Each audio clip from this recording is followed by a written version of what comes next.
ಓಂ ನಮಃ ಸಿದ್ಧೇಭ್ಯಃ.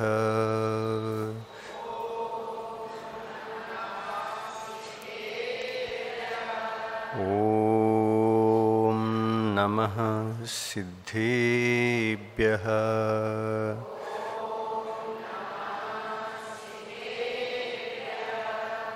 ಓಂ ನಮಃ ಸಿದ್ಧೇಭ್ಯಃ.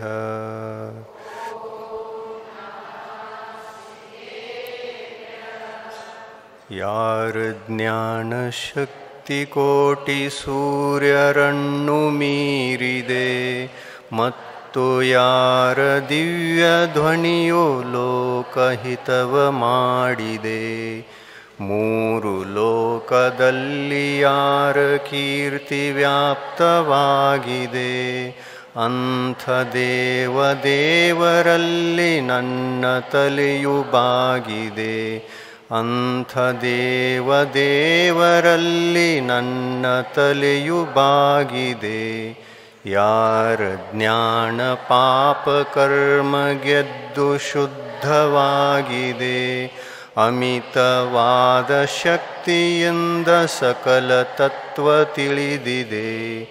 ಲೋಕದಲ್ಲಿ ವೀತರಾಗ ಪೂಜ್ಯ ಪದವಿ ಹೊಂದಿದೆ, ಅಂಥ ದೇವರಲ್ಲಿ ನನ್ನ ತಲೆಯು ಬಾಗಿದೆ. ಅಂಥ ದೇವರಲ್ಲಿ ನನ್ನ ತಲೆಯು ಬಾಗಿದೆ. पंच परमेष्टि भगवान की, अहिंसा परमो धर्म की, आचार्य गुरुवर श्री विद्यासागर मुनि महाराज की,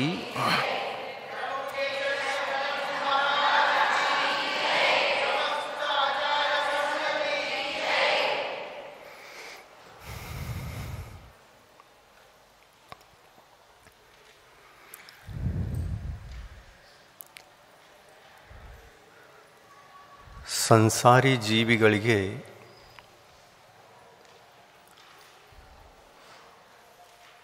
ಜನ್ಮ ಮತ್ತು ಮರಣ ಅನ್ನತಕ್ಕಂಥ ಈ ಎರಡು ಮಹಾ ರೋಗಗಳು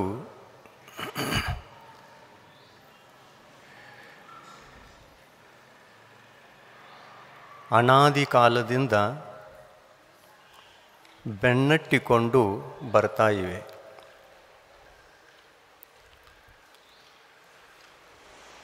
ಎಲ್ಲಿ ಜನ್ಮ ಇದೆಯೋ ಅಲ್ಲಿ ಮರಣವೂ ಕೂಡ ನಿಶ್ಚಿತವಾಗಿ ಇದ್ದೇ ಇರುತ್ತೆ. ಆದರೆ ಎಲ್ಲಿ ಮರಣ ಇದೆಯೋ ಅಲ್ಲಿ ಅದರ ಹಿಂದೆ ಬೆನ್ನಟ್ಟಿಕೊಂಡು ಬರುವಂತಹ ಜನ್ಮ ಇರಲೂಬಹುದು, ಇರದೇನೂ ಇರಬಹುದು.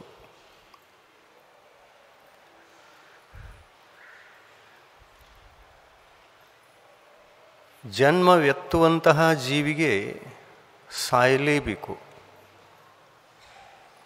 ಸಾಯುವುದೇ ಮೋಕ್ಷ.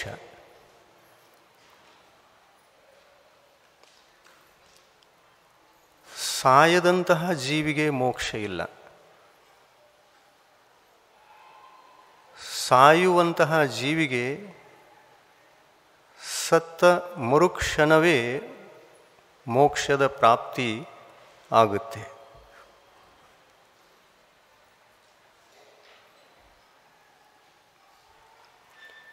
ನಮಗೆ ಈ ಒಂದು ಪಂಚಮ ಕಾಲದಲ್ಲಿ ಜನ್ಮವೂ ಆಗಿದೆ ಅಂತಂದರೆ ಮರಣವೂ ಆಗೋದಿದೆ.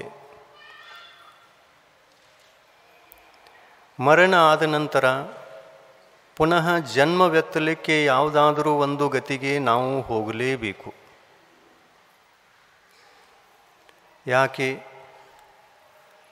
ಯಾಕೆಂತಂದರೆ ಯಾವ ಮರಣದ ನಂತರ ನಾವು ಮೋಕ್ಷವನ್ನು ಪಡೆಯುವುದಿಲ್ಲವೋ ಆ ಮರಣ ಒಂದನೆಯ ಸಂಹನನದಿಂದ, ಯಾವ ಸಹನನ? ಸೌನನ ಅನ್ನತಕ್ಕಂಥದ್ದು ಈಗಾಗಲೇ ಬಹಳಷ್ಟು ಗೊತ್ತಾಯಿತು ವಿಷಯ. ಒಂದನೆಯ ಸಂಹನನದಿಂದ ನಾವು ಮರಣವನ್ನೂ ಜಯಿಸಬಹುದು. ಮರಣವೂ ರೋಗ, ಜನ್ಮವೂ ರೋಗ.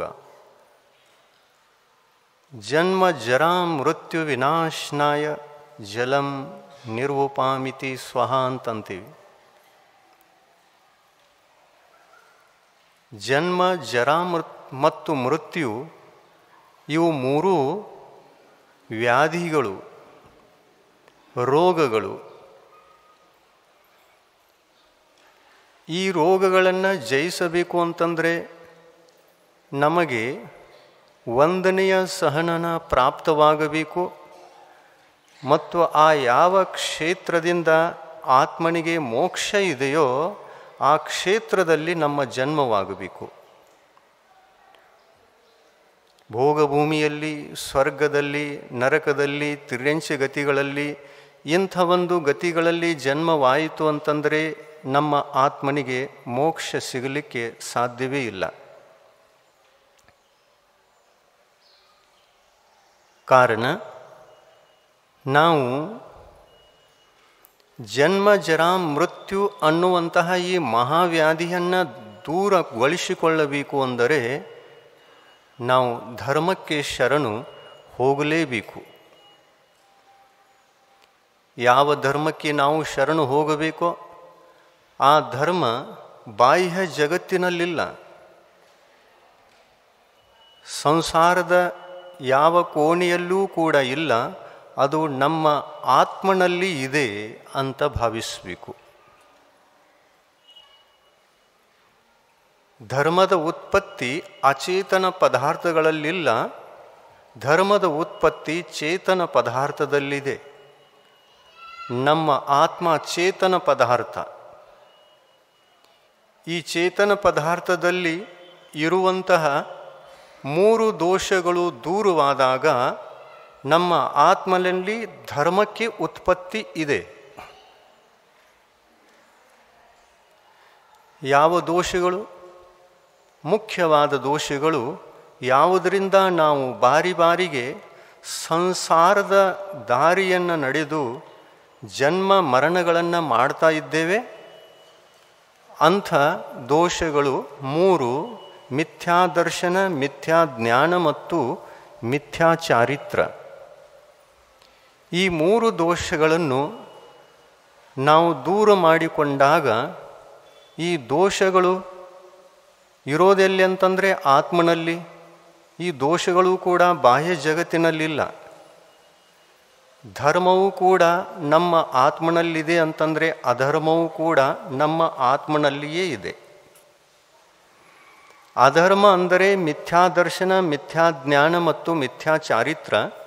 ಧರ್ಮ ಅಂದರೆ ಸಮ್ಯಕ್ ದರ್ಶನ, ಸಮ್ಯಕ್ ಜ್ಞಾನ ಮತ್ತು ಸಮ್ಯಕ್ ಚಾರಿತ್ರ. ಇಂಥ ರತ್ನತ್ರಯ ಸ್ವರೂಪ ಆತ್ಮಧರ್ಮವನ್ನು ನಾವು ಪಾಲಿಸಿದಾಗ ಈ ರತ್ನತ್ರಯದಿಂದಲೇ ಜನ್ಮ ಮರಣಗಳಿಂದ ಆತ್ಮ ಪಾರಾಗಿ ಅಕ್ಷಯ ಸುಖವನ್ನು ಪಡೆದುಕೊಳ್ತಾನೆ, ಮುಕ್ತಿಯನ್ನು ಸಾಧಿಸಿಕೊಳ್ತಾನೆ. ಅಂತಂದಾಗ ನಾವು ಜನ್ಮ ಮತ್ತು ಮರಣ ಈ ಎರಡರ ಮೇಲೆ ವಿಚಾರ ಮಾಡೋಣ. ಏಕೆಂದರೆ ನಾವು ಜನ್ಮವೆತ್ತುವುದು ಶ್ರೇಷ್ಠವೋ ಅಥವಾ ಮರಣ ಮಾಡಿಕೊಳ್ಳುವುದು ಶ್ರೇಷ್ಠ, ಈ ಎರಡನ್ನೂ ತಿಳಿದುಕೊಳ್ಳಬೇಕು. ಯಾವುದು ಶ್ರೇಷ್ಠ? ಜನ್ಮ ಶ್ರೇಷ್ಠವೋ ಅಥವಾ ಮರಣ ಶ್ರೇಷ್ಠ, ಅಥವಾ ಎರಡೂ ಶ್ರೇಷ್ಠ?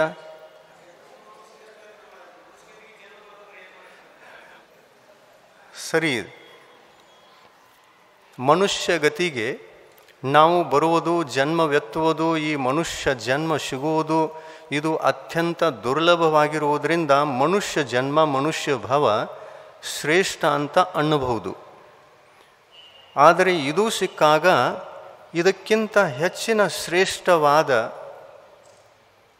ಬೆಲೆ ಯಾವುದಕ್ಕಿದೆ? ಮನುಷ್ಯ ಭವ ಸಿಕ್ಕಿತು. ಮನುಷ್ಯ ಭವ ಸಿಕ್ಕಾಗ ಯಾವ ಮರಣ ಆಗಬೇಕೋ ಮತ್ತು ಆ ಯಾವ ಮರಣ ಆದ ನಂತರ ನಮಗೆ ಸಿದ್ಧತ್ವದ ಪ್ರಾಪ್ತಿಯಾಗಬೇಕೋ ಅದು ಆಗಲಿಲ್ಲ ಅಂತಂದರೆ ಈ ಜನ್ಮಕ್ಕೆ ಬೆಲೆ ಇಲ್ಲದಂತೆ ಆಗುತ್ತೆ. ಸಲ್ಲೇಖನ ಮರಣ, ಸಲ್ಲೇಖನ ಮರಣ ಮಾಡಿಕೊಳ್ಳತಕ್ಕಂತಹ ಜೀವಿಗಳೆಲ್ಲ ಮತ್ತೆ ಪುನಃ ಯಾವುದೇ ಒಂದು ಗತಿಯಲ್ಲಿ ಹೋಗಿ, ಯಾವುದೇ ಅಂತಂದರೆ ಒಂದೇ ಗತಿಯಲ್ಲಿ,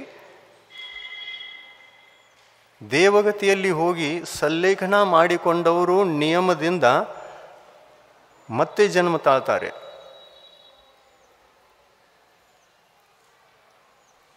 ಮರಣವಾದರೂ ಕೂಡ ಜನ್ಮ ಆಯಿತು. ಮರಣವಾದಾಗ ಜನ್ಮ ಆಗಬಾರದು ಅನ್ನತಕ್ಕಂತಹ ಮರಣ ನಮಗೆ ಬೇಕು. ಅದು ಯಾವ ಮರಣ? ಅದು ಪಂಡಿತ ಮರಣ.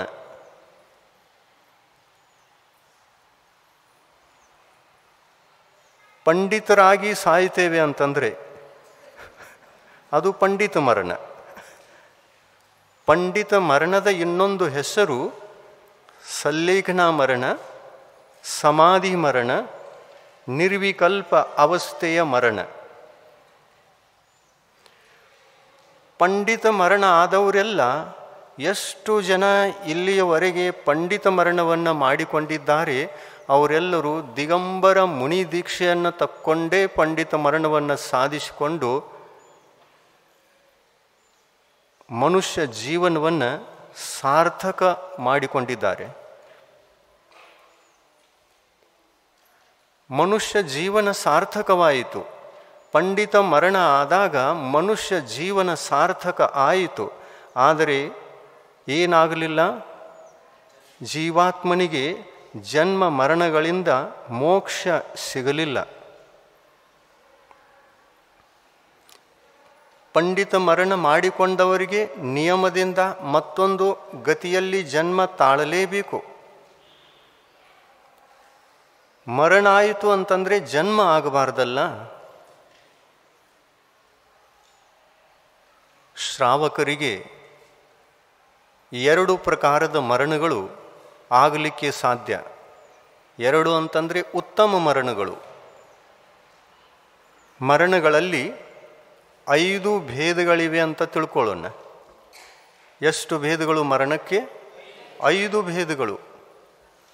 ಮೊದಲನೆಯ ಮರಣದ ಹೆಸರು ಬಾಲ ಮರಣ.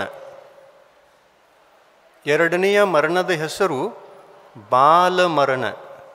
ಮೂರನೆಯ ಮರಣದ ಹೆಸರು ಬಾಲ ಪಂಡಿತ ಮರಣ. 4ನೆಯ ಮರಣದ ಹೆಸರು ಪಂಡಿತ ಮರಣ ಮತ್ತು 5ನೆಯ ಮರಣದ ಹೆಸರು ಪಂಡಿತ ಮರಣ. ಡಬಲ್ ಪಂಡಿತ್. ಉಪಾಧಿ ನೋಡಿ ಹೇಗಿದೆ. ಮುನಿಯಾಗಿ ಮರಣ ಮಾಡಿಕೊಳ್ಳುವುದು ಅಂತಂದರೆ ಒಬ್ಬ ಪಂಡಿತ ಆತ್ಮನ ಮರಣ, ಒಬ್ಬ ಪಂಡಿತ ಜೀವಿಯ ಮರಣ. ಶ್ರಾವಕರು ಅರ್ಧ ಪಂಡಿತರಾಗಿ ಮರಣ ಮಾಡಿಕೊಂಡರೆ ಮುನಿಗಳು ಪೂರ್ಣ ಪಂಡಿತರಾಗಿ ಮರಣವನ್ನು ಹೊಂದುತ್ತಾರೆ. ಬಾಲ ಪಂಡಿತ ಮರಣ ಅಂತಂದರೆ ಏಕದೇಶ ಸಂಯಮವನ್ನು ಧರಿಸಿ ಪ್ರತಿಮಾಧಾರಿಗಳಾಗಿ, ಪ್ರತಿಮಾಧಾರಿ ಆದ ನಂತರ ಜೀವನಾಂತ್ಯದಲ್ಲಿ ಸಲ್ಲೇಖನ ಮರಣವನ್ನು ಸಾಧಿಸಿಕೊಳ್ಳುವುದು ಯಾರಿಗೆ ಅತ್ಯಂತ ಮುಖ್ಯವೋ, ಅವಶ್ಯಕವೋ, ಕರ್ತವ್ಯವೋ ಆ ಕರ್ತವ್ಯ ನಿಷ್ಠೆಯಿಂದ 11 ಪ್ರತಿಮೆಗಳಲ್ಲಿಯ 1, 2, 3, 4 ಅಥವಾ ಎಲ್ಲ 11 ಪ್ರತಿಮೆಗಳನ್ನು ತಮ್ಮ ಶಕ್ತಿಗೆ ತಕ್ಕಂತೆ, ಶಕ್ತಿಯ ಅನುಸಾರವಾಗಿ ಪಾಲಿಸಿ ಕೊನೆಯಲ್ಲಿ ಸಲ್ಲೇಖನ ಮರಣವನ್ನು ಮಾಡಿಕೊಳ್ತಾರೆ. ಅಂತಂದರೆ ಶ್ರಾವಕರಿಗೆ ಬಾಲ ಪಂಡಿತ ಮರಣ ಆಗುತ್ತೆ. ಬಾಲ ಪಂಡಿತ ಮರಣ ಎಷ್ಟನೇ ನಂಬರ್ದು? 3ನೆಯ ನಂಬರದ ಮರಣ. ಮೊದಲನೆಯದು ಬಾಲ ಮರಣ, 2ನೆಯದು ಬಾಲ ಮರಣ, ಮೂರನೆಯದು ಬಾಲ ಪಂಡಿತ ಮರಣ, ನಾಲ್ಕನೆಯದು ಪಂಡಿತ ಮರಣ ಮತ್ತು ಐದನೆಯದು ಪಂಡಿತ ಮರಣ. ಯಾವ ಮರಣ ಆದಾಗ ನಮಗೆ ಮೋಕ್ಷ ಪ್ರಾಪ್ತವಾಗುತ್ತೆ?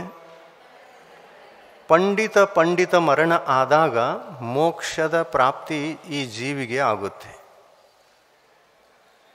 ನಮ್ಮ ಅಂತಿಮ ಗುರಿ ಸಾಯುವುದೇ ನಮ್ಮ ಅಂತಿಮ ಗುರಿ.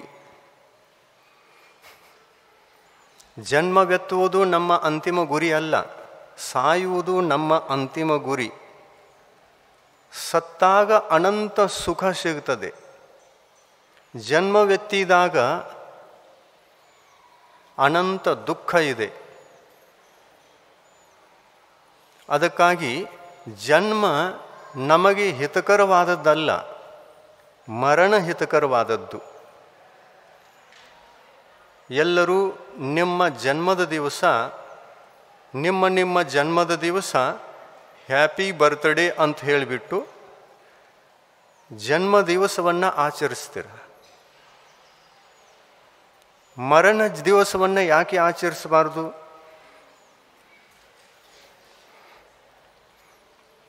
ಮಹಾರಾಜರು ಇದನ್ನ ಹೆಂಗೆ ಆಚರಿಸಿದ್ರಿ?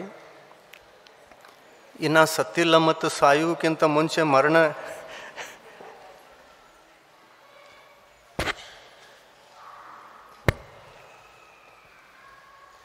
ಸಾಯುವಂಥ ಕಾಲ ಬಂದಿಲ್ಲ, ಇನ್ನೂ ಮರಣ ಆಗಿಲ್ಲ ಅಂದ ಮೇಲೆ ನಾವು ಮರಣಾನಂತರ ಮರಣದ ದಿವಸವನ್ನು ಆಚರಿಸಬಹುದು. ಆದರೆ ಇನ್ನೂ ಮರಣವಾಗಿಲ್ಲ ಅಂದ ಮೇಲೆ ಮರಣದ ದಿವಸವನ್ನು ಯಾವ ಥರ ಆಚರಿಸಬೇಕು?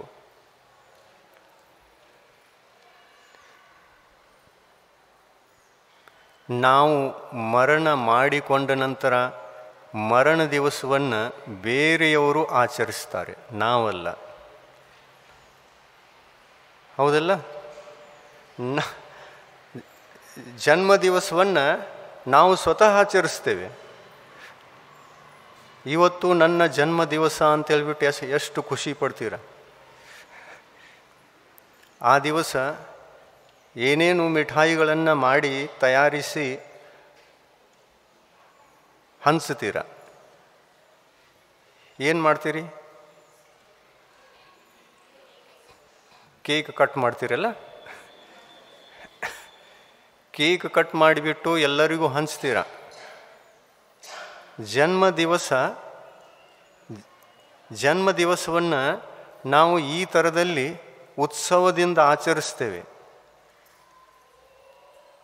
ನಮ್ಮ ಜನ್ಮ ಯಾವ ದಿನ ಆಗಿದೆಯೋ ಆ ದಿವಸ ನಮ್ಮಲ್ಲಿ ಆ ದಿವಸವನ್ನು ಆಚರಿಸುವಂತಹ ಸದ್ಗುಣ ಯಾವುದಾದರೂ ಇತ್ತೇನು?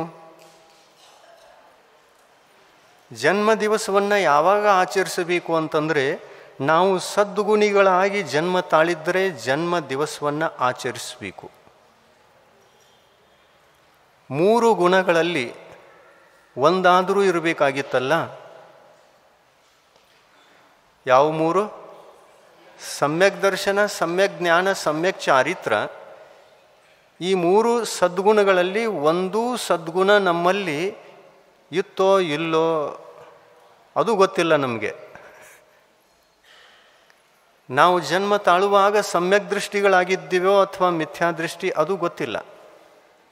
ಬಹುಶಃ ಇರ್ಬೋದಲ್ಲ ಸಮ್ಯಕ್ ದೃಷ್ಟಿ. ಪಂಚಮ ಕಾಲದಲ್ಲಿ ಜನ್ಮ ತಾಳುವಂತಹ ಪಂಚಮ ಕಾಲದ ಜೀವಿಗಳು ನಿಯಮದಿಂದ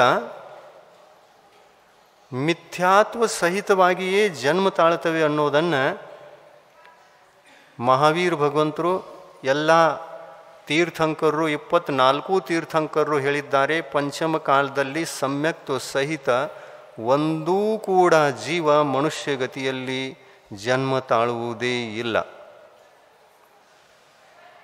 4ನೆಯ ಕಾಲದಲ್ಲಿ ತೀರ್ಥಂಕರರ ಆ ಒಂದು ಕಾಲದಲ್ಲಿ ಜನ್ಮ ತಾಳುವಂತಹ ಜೀವಿಗಳು ಸದ್ಗುಣಿಗಳಾಗಿ ಜನ್ಮ ತಾಳುತ್ತಿದ್ದವಂತೆ. ಸಮ್ಯಕ್ ದರ್ಶನ, ಸಮ್ಯಕ್ ಜ್ಞಾನ 2 ಗುಣಗಳಂತೂ ಇದ್ದೇ ಇರ್ತವೆ.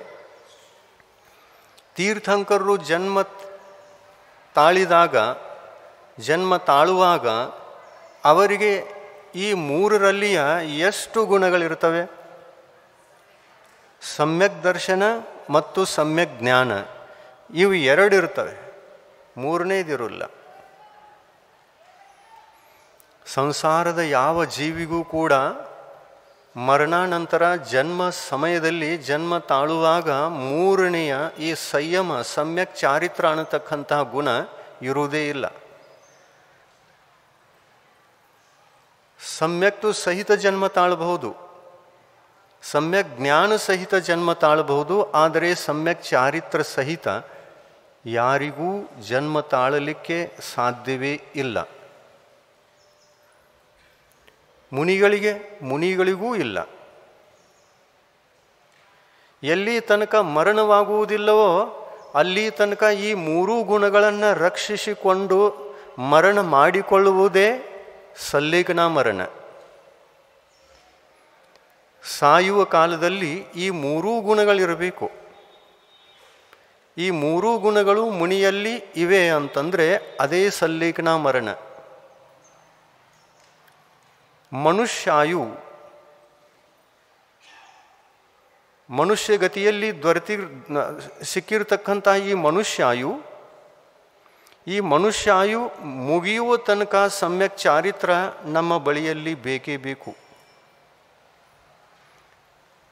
ಸಮ್ಯಕ್ ಚಾರಿತ್ರ ಸಹಿತ ಮರಣ ಆಯಿತು ಅಂತಂದರೆ 6ನೆಯ ಮತ್ತು 7ನೆಯ ಗುಣಸ್ಥಾನದಲ್ಲಿ ಮರಣ ಆಯಿತು ಅಂತ ತಿಳಿದುಕೊಳ್ಳಬೇಕು.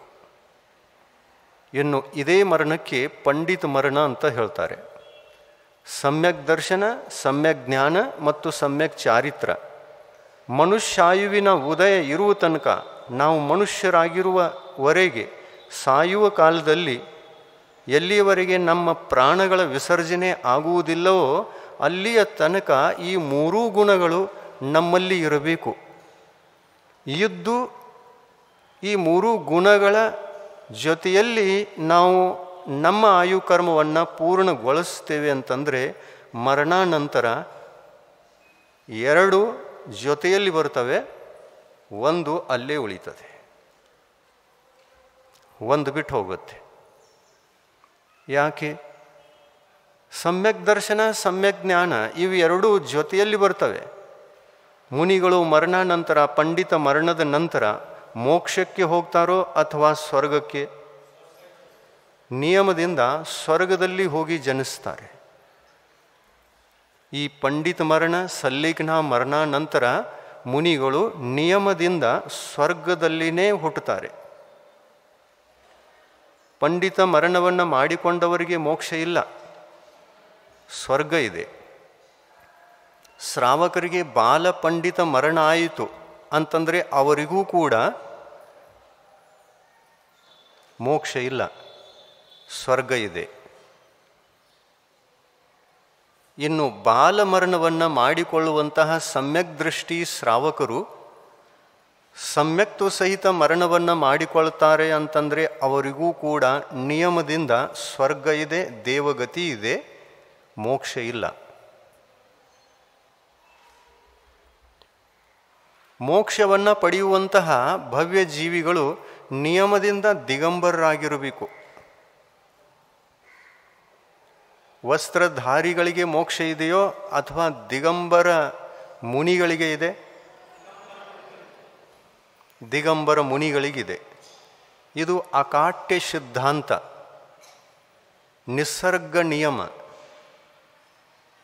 ಜೀವ ತಾನು ಪಂಚ ಪಾಪಗಳನ್ನು ತ್ಯಜಿಸದೆ ಹಿಂಸಾ, ಅಸತ್ಯ, ಚೋರಿ, ಕುಶೀಲ ಮತ್ತು ಪರಿಗ್ರಹ ಅನ್ನುವಂಥ ಈ ಪಂಚ ಪಾಪಗಳನ್ನು ತ್ಯಾಗ ಮಾಡದೆ ಮತ್ತು ಸಂಯಮವನ್ನು ಧರಿಸಿಕೊಳ್ಳದೆ ಮುಕ್ತಿಯನ್ನು ಪಡೆಯುವುದೇ ಇಲ್ಲ. ಈ ಪಂಚ ಪಾಪಗಳಲ್ಲಿಯ ಎಲ್ಲ ಪಾಪಗಳನ್ನು ಅಲ್ಪ ಸ್ವಲ್ಪಾಗಿಯೂ ಕೂಡ ಉಳಿಯಬಾರದಂತಹ ಪಾಪ ಮುಕ್ತ ಜೀವನ ಮುನಿಗಳಿಗೆ ಆಗಬೇಕು ಅಂತಂದರೆ ನಿಯಮದಿಂದ ದಿಗಂಬರರಾಗಲೇಬೇಕು. ವಸ್ತ್ರ ಇದೆ ಅಂತಂದರೆ ಅಲ್ಲಿ ಪಾಪ ಇದೆಯೋ ಅಥವಾ ಇಲ್ಲ? ಇದೆ. ವಸ್ತ್ರ ಅನ್ನೋದು ಇದು ಯಾವ ಪರಿಗ್ರಹ? ಬಹಿರಂಗ ಪರಿಗ್ರಹ. ಪಾಪಗಳು ಎಷ್ಟು? 5: ಹಿಂಸೆ, ಅಸತ್ಯ, ಕಳವು, ಕುಶೀಲ ಮತ್ತು ಪರಿಗ್ರಹ. ಈ 5 ಪಾಪಗಳಲ್ಲಿ ಸರ್ವಶ್ರೇಷ್ಠ, ಎಲ್ಲಕ್ಕಿಂತ ದೊಡ್ಡ, ಸರ್ವಶ್ರೇಷ್ಠ ಅಂತಂದರೆ ಎಲ್ಲಕ್ಕಿಂತ ದೊಡ್ಡದಾದ ಪಾಪ ಯಾವುದು? ಹಿಂಸೆ ಇದು ದೊಡ್ಡದು ಅಥವಾ ಪರಿಗ್ರಹ ಇದು ದೊಡ್ಡದು? ಪರಿಗ್ರಹ ದೊಡ್ಡ ಪಾಪ. ಈ ಪರಿಗ್ರಹ ಬಾಹ್ಯ ಪರಿಗ್ರಹ. ವಸ್ತ್ರಾದಿ ಇವೆಲ್ಲ ಬಾಹ್ಯ ಪರಿಗ್ರಹ. ಧನ, ಸಂಪತ್ತಿ, ವೈಭವ, ಮನೆ, ಪರಿವಾರ, ಮಕ್ಕಳು ಇದೆಲ್ಲವೂ ಕೂಡ ನಮಗೆ ಬಾಹ್ಯ ಪರಿಗ್ರಹ ಅಂತ ಅನ್ನಿಸ್ಕೊಂಡಿದೆ. ಇದೆಲ್ಲ ಸಿಕ್ಕು ಹೋಗಿದೆ ಅಂತಂದರೆ ಪುಣ್ಯ ಕರ್ಮದ ಉದಯದಲ್ಲಿ ಸಿಕ್ಕಿದೆಯೋ ಅಥವಾ ಪಾಪ ಕರ್ಮದ ಉದಯದಲ್ಲಿ? ಪುಣ್ಯ ಕರ್ಮದ ಉದಯದಲ್ಲಿ ಪಾಪ ಸಿಕ್ಕಿದೆ. ಹೇಗಿದೆ ನೋಡಿ ನಿಸರ್ಗ ನಿಯಮ. ಪುಣ್ಯ ಕರ್ಮದ ಉದಯದಲ್ಲಿ ಹೆಚ್ಚಿಂದ ಹೆಚ್ಚು ಪಾಪ ಸಿಗ್ತದೆ. ಪರಿಗ್ರಹ ಪಾಪ ಅಂತಂದಾಗ ವೈಭವ, ಧನ, ಸಂಪತ್ತಿ ಇವೆಲ್ಲ ಪರಿಗ್ರಹ ಇದೆ, ಎಲ್ಲಕ್ಕಿಂತ ದೊಡ್ಡ ಪಾಪ ಇದೆ ಅಂತಂದರೆ ಈ ದೊಡ್ಡ ಪಾಪ ಪುಣ್ಯ ಕರ್ಮದ ಉದಯ ಇರದೇ ಸಿಕ್ಕಿದೆಯೇನೋ? ಉದಯ ಇದ್ದಾಗ ಸಿಗ್ತದೆ. ಪರಿಗ್ರಹ ಪಾಪ ಇದೆ. ಈ ಪಾಪವನ್ನು ನಾವು ಹಾಗೆ ಇಟ್ಟುಕೊಳ್ತೇವೆ ಅಂತಂದರೆ ಮತ್ತಿಷ್ಟು ಪಾಪಿಗಳಾಗ್ತೇವೆ. ಎಷ್ಟು ಪರಿಗ್ರಹ ನಮಗೆ ಹೆಚ್ಚುತ್ತದೆಯೋ ಅದು ಪುಣ್ಯದ ಉದಯದಲ್ಲಿ ಹೆಚ್ಚುತ್ತಾ ಹೆಚ್ಚುತ್ತಾ ಹೆಚ್ಚುತ್ತಾ ಹೋಗ್ತದೆ. ಅದರ ಉಪಭೋಗ ಮಾಡುವಾಗ ಯಾವ ಕರ್ಮ ಕಟ್ತದೆ? ಪರಿಗ್ರಹವನ್ನು ಬಳಸಿಕೊಳ್ಳುವಾಗ, ಪ್ರಯೋಗಿಸುವಾಗ, ಉಪಭೋಗ ಮಾಡುವಾಗ ಯಾವ ಕರ್ಮ ಕಟ್ಟುತ್ತೆ? ಪಾಪಕರ್ಮ ಕಟ್ಟುತ್ತೆ. ಪರಿಗ್ರಹ ಪುಣ್ಯದ ಫಲ. ಆದರೆ ಪರಿಗ್ರಹದ ಭೋಗ ಇದು ಪಾಪಕ್ಕೆ ಕಾರಣ. ಅದಕ್ಕಾಗಿಯೇ ತೀರ್ಥಂಕರರೆಲ್ಲ ಈ ಪರಿಗ್ರಹ ದೊಡ್ಡ ಪಾಪ, ಪಾಪ ಬಂಧಕ್ಕೆ ಕಾರಣ ಅಂತ ಹೇಳಿ ಸಮಸ್ತ ಪರಿಗ್ರಹಗಳನ್ನು ತ್ಯಾಗ ಮಾಡಿದರು. ಎಲ್ಲ ಪರಿಗ್ರಹಗಳನ್ನು ತ್ಯಾಗ ಮಾಡಿ ಸಂಯಮವನ್ನು ಧರಿಸಿದರು. ತೀರ್ಥಂಕರರು 24 ಜನ ಇರುವಂತೆ ಪರಿಗ್ರಹವೂ ಕೂಡ 24. ಬಹಿರಂಗ ಪರಿಗ್ರಹಗಳು ಎಷ್ಟು? 10.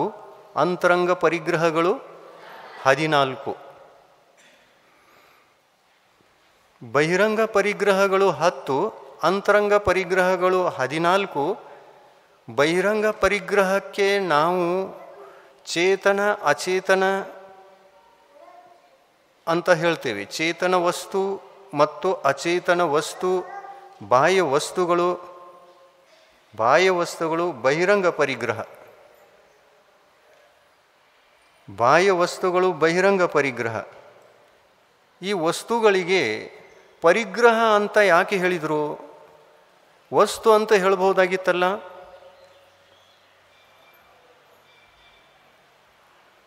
ಪರಿಗ್ರಹ ಅಂದರೆ ಏನು? ಪರಿಗ್ರಹ ಅಂತಂದರೆ ಯಾವುದನ್ನು ನಾವು ಗ್ರಹಿಸುತ್ತೇವೆಯೋ ಅದೇ ಪರಿಗ್ರಹ. ಯಾವುದು ಗ್ರಹಣ ಮಾಡಲಿಕ್ಕೆ ಸಾಧ್ಯವಿದೆಯೋ ಅದೆಲ್ಲ ಪರಿಗ್ರಹ.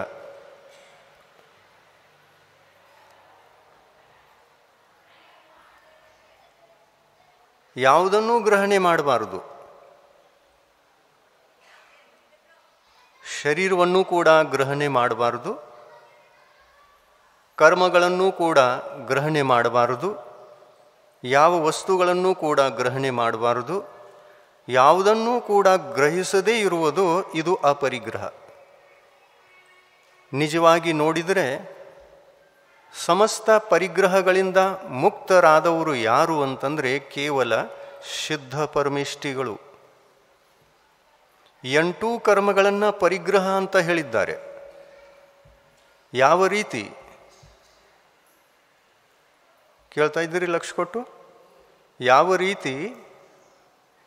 ರೀತಿ ಬಾಹ್ಯ ವಸ್ತುಗಳು ಪರಿಗ್ರಹವೋ, ಅದೇ ತರಹ ನಾವು ಗ್ರಹಿಸಿರುವಂತಹ ಪುಣ್ಯ ಮತ್ತು ಪಾಪ ಕರ್ಮಗಳೂ ಕೂಡ ಪರಿಗ್ರಹ ಇವೆ. ಅವು ಪರದ್ರವ್ಯಗಳು. ಪರದ್ರವ್ಯಗಳನ್ನು ನಾವು ಗ್ರಹಿಸಿಕೊಂಡು ಒಳಗಡೆಗೆ ಇಟ್ಟುಕೊಂಡಿದ್ದೇವೆ ಅಂತಂದರೆ ಅವು ನಮ್ಮವು ಅಲ್ಲ, ನಮ್ಮ ಆತ್ಮನಿಗೆ ಸಂಬಂಧಪಡುವಂತಹ ವಸ್ತುಗಳಲ್ಲ. ನಮ್ಮ ಆತ್ಮನಿಗೆ ಸಂಬಂಧಪಡುವಂತಹ ವಸ್ತು ಯಾವುದು ಅಂತಂದರೆ, ಯಾವುದನ್ನು ನಾವು ತ್ಯಜಿಸಲಿಕ್ಕೆ ಸಾಧ್ಯವಿಲ್ಲವೋ ಅದು ನಮ್ಮದು. ಯಾವುದು? ಸಮ್ಯಕ್ ದರ್ಶನ, ಸಮ್ಯಕ್ ಜ್ಞಾನ, ಸಮ್ಯಕ್ ಚಾರಿತ್ರ ಅನ್ನುವಂತಹ ವೈಭವ. ಇದೇ ವೈಭವ, ಈ ರತ್ನತ್ರಯವೇ ವೈಭವ. ಈ 3 ರತ್ನಗಳು ನಮ್ಮ ಆತ್ಮನಲ್ಲಿ ಪ್ರಕಟವಾಗುತ್ತವೆ ಅಂತಂದರೆ ಇವುಗಳನ್ನು ಪ್ರಕಟವಾದ ನಂತರ ತ್ಯಜಿಸಲಿಕ್ಕೆ ಸಾಧ್ಯವೇ ಇಲ್ಲ. ಈ 3 ರತ್ನಗಳು ಶುದ್ಧ ಭಗವಂತರಲ್ಲಿಯೂ ಕೂಡ ಇವೆ, ಅರ್ಹಂತ ಪರಮಿಷ್ಠಿಗಳಲ್ಲೂ ಇವೆ, ಮತ್ತು ನಾವು ಮುನಿ ದೀಕ್ಷೆಯನ್ನು ತಗೊಳ್ತೇವೆ ಅಂತಂದರೆ ಮುನಿ ಅವಸ್ಥೆಯಲ್ಲೂ ಕೂಡ ಇರಲಿಕ್ಕೆ ಸಾಧ್ಯ. ಮತ್ತು ಗೃಹಸ್ಥ ಅವಸ್ಥೆಯಲ್ಲಿ ಇರ್ತೇವೆ ಅಂತಂದರೆ ಗೃಹಸ್ಥರಿಗೆ 2 ರತ್ನಗಳು ಇರಲಿಕ್ಕೆ ಸಾಧ್ಯ, ಸಮ್ಯಕ್ ದರ್ಶನ, ಸಮ್ಯಕ್ ಜ್ಞಾನ. ಇನ್ನು ಸಂಯಮ ಇರಬೇಕು ಅಂತಂದರೆ ಸಂಯಮ ಬರಲಿಕ್ಕೆ ಸಾಧ್ಯ ಇಲ್ಲ. ದೇಶ ಸಂಯಮ ಅಸಂಯಮದ ಜೊತೆಯಲ್ಲಿ ಇದೆ. ಅದಕ್ಕಾಗಿ ಅದರ ಹೆಸರು ಸಂಯಮ ಅಂತ ಹೇಳಿದ್ದಾರೆ. ವಿರತ ಸಂಯಮ ಅಂತ ಹೇಳಿರುವ ಕಾರಣ ಯಾವ ಸಂಯಮದ ಜೊತೆಯಲ್ಲಿ ಅಸಂಯಮ ಇದೆಯೋ ಅದು ಸಂಯಮ ಅಲ್ಲ. ಅದು ಸಂಯಮದತ್ತ ಸಾಗುವಂತಹ, ಸಂಯಮದ ಕಡೆಗೆ ಹೋಗುವಂತಹ ಸಾಧನ ಮಾತ್ರವಿದೆ ವಿನಃ ಅದು ಸಂಯಮ ಅಲ್ಲ ಅಂತ ಹೇಳ್ತಾರೆ. ಯಾವ ಸಂಯಮದ ಜೊತೆಯಲ್ಲಿ ಅಸಂಯಮವೂ ಕೂಡ ಇದೆ ಅದು ಸಂಯಮ ಅಲ್ಲ.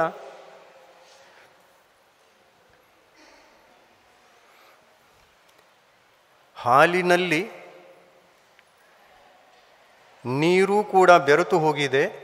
ಹಾಲಿನ ಜೊತೆಯಲ್ಲಿ ನೀರು ಇದೆ ಅಂತಂದರೆ ಅದು ಒರಿಜಿನಲ್ ಹಾಲು ಅಲ್ಲ. ನೀರು ಬೇರೆ, ಹಾಲು ಬೇರೆ. ಕೇವಲ ಹಾಲು ಇರಬೇಕು, ನೀರಿರಬಾರದು. ನೀರನ್ನು ನಾವು ಕೂಡಿಸ್ತೇವೆ ಹಾಲಿನಲ್ಲಿ, ಆವಾಗ ಅದರ ಮೂಲ ಸ್ವರೂಪ ಕಳೆದು ಹೋಗುತ್ತೆ. ಹಾಲಿಗೆ ನೀರನ್ನು ಬೆರೆಸಿ ನಾವು ಮಾರ್ತೇವೆ ಅಂತಂದರೆ ಅದಕ್ಕೆ ಬೆಲೆ ಕಮ್ಮಿ ಆಗುತ್ತೆ. ನೀರಿದ್ದಷ್ಟು ಹಾಲಿನ ಬೆಲೆ ಕಡಿಮೆ. ಒಟ್ಟಿಗೆ ನೀರು ಇಲ್ಲವೇ ಇಲ್ಲ ಅಂತಂದರೆ ಅದಕ್ಕೆ ಎಷ್ಟು ಬೆಲೆ ಇದೆಯೋ ಅಷ್ಟು ಇದೆ. ಅದೇ ಥರ ರತ್ನತ್ರಯದಲ್ಲಿ ಶ್ರಾವಕರಿಗೆ ಸಮ್ಯಕ್ ದರ್ಶನ, ಸಮ್ಯಕ್ ಜ್ಞಾನ ಅನ್ನತಕ್ಕಂಥದ್ದು ಇದೇನೋ ಇದೆ. ಆದರೆ ಅಸಂಯಮವನ್ನು ಪೂರ್ತಿಯಾಗಿ ಬಿಡಬೇಕು, ತ್ಯಾಗ ಮಾಡಬೇಕು ಅಂತಂದರೆ ಇದು ಎಂದಿಗೂ ಸಾಧ್ಯವೇ ಇಲ್ಲ. ಇನ್ನು ಒಂದು ವೇಳೆ ಬಿಟ್ಟರು ಅಂತಂದರೆ ಮುನಿಗಳಾದರು. ಬಿಟ್ಟಾಗ ಮುನಿಗಳೇ ಇದ್ದಿರ್ತೇವೆ, ಬಿಡಲಿಲ್ಲ ಅಂತಂದರೆ ಶ್ರಾವಕರಿದ್ದಿರ್ತೇವೆ. ಶ್ರಾವಕರಲ್ಲಿ 2 ಗುಣಗಳು ಮುಖ್ಯ, ಸಮ್ಯಕ್ ದರ್ಶನ ಮತ್ತು ಸಮ್ಯಕ್ ಜ್ಞಾನ. ಇನ್ನು ಈ ರತ್ನತ್ರಯಗಳನ್ನೇ ಆಧಾರವಾಗಿ ಇಟ್ಟುಕೊಂಡು ಮರಣದ ಚರ್ಚೆಯನ್ನು ನಾವು ಇಲ್ಲಿ ಮಾಡೋದಿದೆ. ಅನಾದಿ ಕಾಲದಿಂದ ನಮಗೆ ಆಗಿರುವಂತಹ ಮರಣ ಯಾವುದು ಅಂದರೆ ಬಾರಿ ಬಾರಿಗೆ ಅನಂತ ಸಲ ಅನಂತ ಬಾರಿ ಆಗಿರತಕ್ಕಂತಹ ಮರಣ ಯಾವುದು ಅಂತಂದರೆ ಮೊದಲನೆಯ ಮರಣ. ಯಾವ ಮರಣ? ಬಾಲ ಮರಣ. ಭಾಳ ಮರಣ, ಭಾಳ ಸಲ ಆಗಿರುವ ಮರಣ ಬಾಲ ಮರಣ.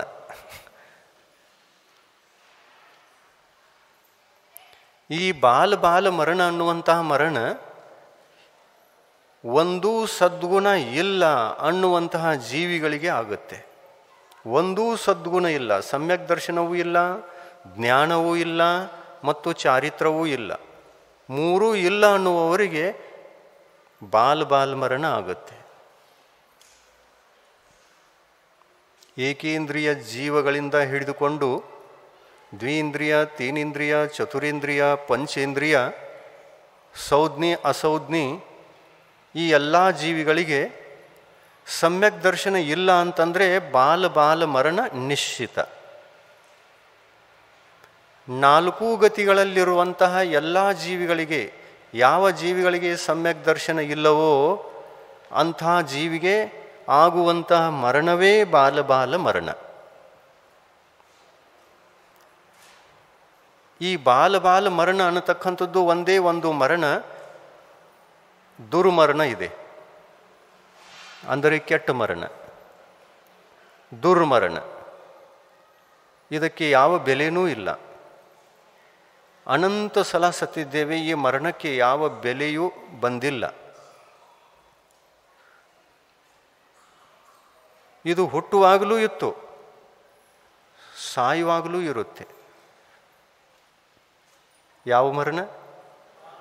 ಬಾಲ್ ಮರಣ ಸಾಯುವಾಗ ಇದೇ ಇತ್ತು, ಹುಟ್ಟುವಾಗ ಮಿಥ್ಯಾತ್ವ ಇರುವ ಕಾರಣ ಮತ್ತೆ ಜನ್ಮ ತಾಳಿ ಮತ್ತೆ ಮರಣವಾಗುವುದಕ್ಕೆ ಇದೇ ಮಿಥ್ಯಾತ್ವ ಇತ್ತು. ನಾವು ಸ್ವಲ್ಪ ವಿಚಾರ ಮಾಡೋಣ. ಮನುಷ್ಯ ಪರ್ಯಾಯ ನಮ್ಮೆಲ್ಲರಿಗೂ ಸಿಕ್ಕು ಹೋಗಿದೆ.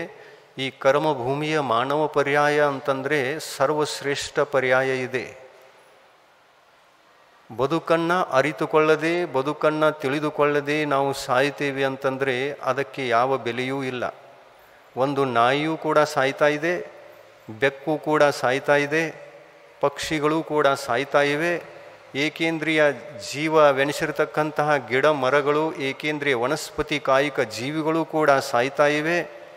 ಈ ಜೀವಿಗಳ ಮರಣದಲ್ಲಿ ಮತ್ತು ನಮ್ಮ ಮರಣದಲ್ಲಿ ವ್ಯತ್ಯಾಸ ಏನು? ನಮ್ಮಲ್ಲೂ ಕೂಡ ಒಂದೂ ಸದ್ಗುಣ ಉತ್ಪನ್ನವಾಗದೆ ನಮ್ಮ ಮರಣವಾಯಿತು ಅಂತಂದರೆ ಅದಕ್ಕೆ ಯಾವ ಮಹತ್ವ ಇದೆ? ಒಳ್ಳೆಯ ಮರಣಗಳು 4, ಮಾಡಿಕೊಳ್ಳಬೇಕಾಗಿರತಕ್ಕಂತಹ ಮರಣಗಳು 4, ಒಳ್ಳೆಯ ಮರಣಗಳು 4. ಯಾವ್ಯಾವು? ಒಂದು ಬಾಲ ಮರಣವನ್ನು ಬಿಟ್ಟರೆ ಉಳಿದ ಎಲ್ಲ ಮರಣಗಳು ಒಳ್ಳೆಯ ಮರಣಗಳು ಅಂತ ಅನ್ನಿಸಿಕೊಂಡಿವೆ. ಬಾಲ ಮರಣ ಅಂದರೆ ಕನಿಷ್ಠ ಪಕ್ಷ ಸಮ್ಯಕ್ತವನ್ನಾದರೂ ಧಾರಣೆ ಮಾಡಿ ನಾವು ಮರಣ ಮಾಡಿಕೊಳ್ತೇವೆ ಅಂತಂದರೆ 2ನೇ ನಂಬರದು ಮರಣ ಆಗಬಹುದು. ಯಾವುದು? ಬಾಲ ಮರಣ. ನಿಮಗೆ ಯಾವ ಮರಣ ಬೇಕು?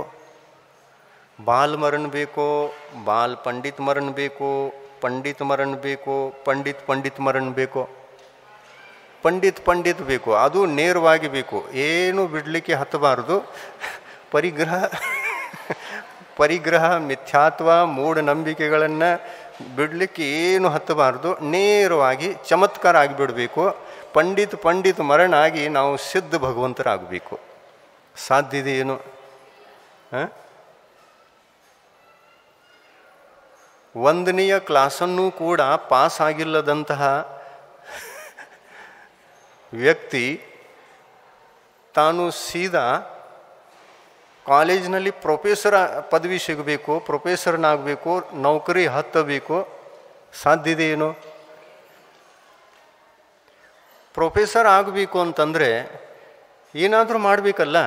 ಏನು ಮಾಡಬೇಕು? ಎಷ್ಟು ವರ್ಷ ಮಾಡಬೇಕು? ಎಷ್ಟು ಸಮಯ ಹತ್ತದೆ? ಅದಕ್ಕೆ ಎಷ್ಟು ಶಿಕ್ಷಣವನ್ನು ನಾವು ಅದಕ್ಕೆ ಪ್ರಾಪ್ತ ಮಾಡಿಕೊಳ್ಳಬೇಕು? ಅಷ್ಟನ್ನು ಮಾಡಿಕೊಳ್ಳಲೇಬೇಕು. ಅದೇ ಥರ ಪಂಡಿತ ಮರಣ ಆಗಬೇಕು ಅಂತಂದರೆ ಎಂದಾದರೂ ಒಮ್ಮೆ ಈ 2 ಸದ್ಗುಣಗಳನ್ನು ಪ್ರಾಪ್ತ ಮಾಡಿಕೊಳ್ಳಬೇಕು. 2. ಯಾಕೆಂದರೆ ಇವು ಒಮ್ಮೆ ಪ್ರಾಪ್ತ ಆಗ್ತವೆ, ಒಟ್ಟಿಗೆ ಪ್ರಾಪ್ತ ಆಗ್ತವೆ. ಸಮ್ಯಕ್ ದರ್ಶನ ಪ್ರಾಪ್ತವಾಗ್ತಾ ಇದೆ ಅಂದಮೇಲೆ ಸಮ್ಯಕ್ ಜ್ಞಾನವೂ ಕೂಡ ಅದರ ಜೊತೆಯಲ್ಲಿ ಇರುತ್ತೆ. ಇದೇ ಆತ್ಮಕಲ್ಯಾಣ. ಆತ್ಮಕಲ್ಯಾಣ ಅಂದರೆ ಏನು? ಸದ್ಗುಣಗಳನ್ನು ಪ್ರಾಪ್ತ ಮಾಡಿಕೊಂಡು ಮರಣ ಮಾಡಿಕೊಳ್ಳುವುದೇ ಆತ್ಮನ ಕಲ್ಯಾಣ. ಈ ಆತ್ಮಕಲ್ಯಾಣದ ದಾರಿಯನ್ನು ತೀರ್ಥಂಕರು ಎಷ್ಟೊಂದು ಹೇಳಿಕೊಟ್ಟಿದ್ದಾರೆ. ಅದನ್ನು ಸ್ವಲ್ಪ ನಾವು ತಿಳ್ಕೊಂಡು ಈ ಮನುಷ್ಯ ಪರ್ಯಾಯವನ್ನು ಸಾರ್ಥಕಗೊಳಿಸಿಕೊಳ್ತೇವೆ ಅಂತಂದರೆ 4 ಮರಣಗಳಲ್ಲಿಯ ಒಂದು ಒಳ್ಳೆಯ ಮರಣ ನಮಗೆ ಆಗಬಹುದು. ಎಂಥ ಜೀವಿಗಳಿಗೂ ಕೂಡ ಆಗುತ್ತೆ ಇದು. ದೇವತೆಗಳಲ್ಲಿ ಎಲ್ಲ ಪ್ರಕಾರದ ದೇವತೆಗಳು ಈ 2 ಗುಣಗಳನ್ನು ಪಡಿತಾರೆ.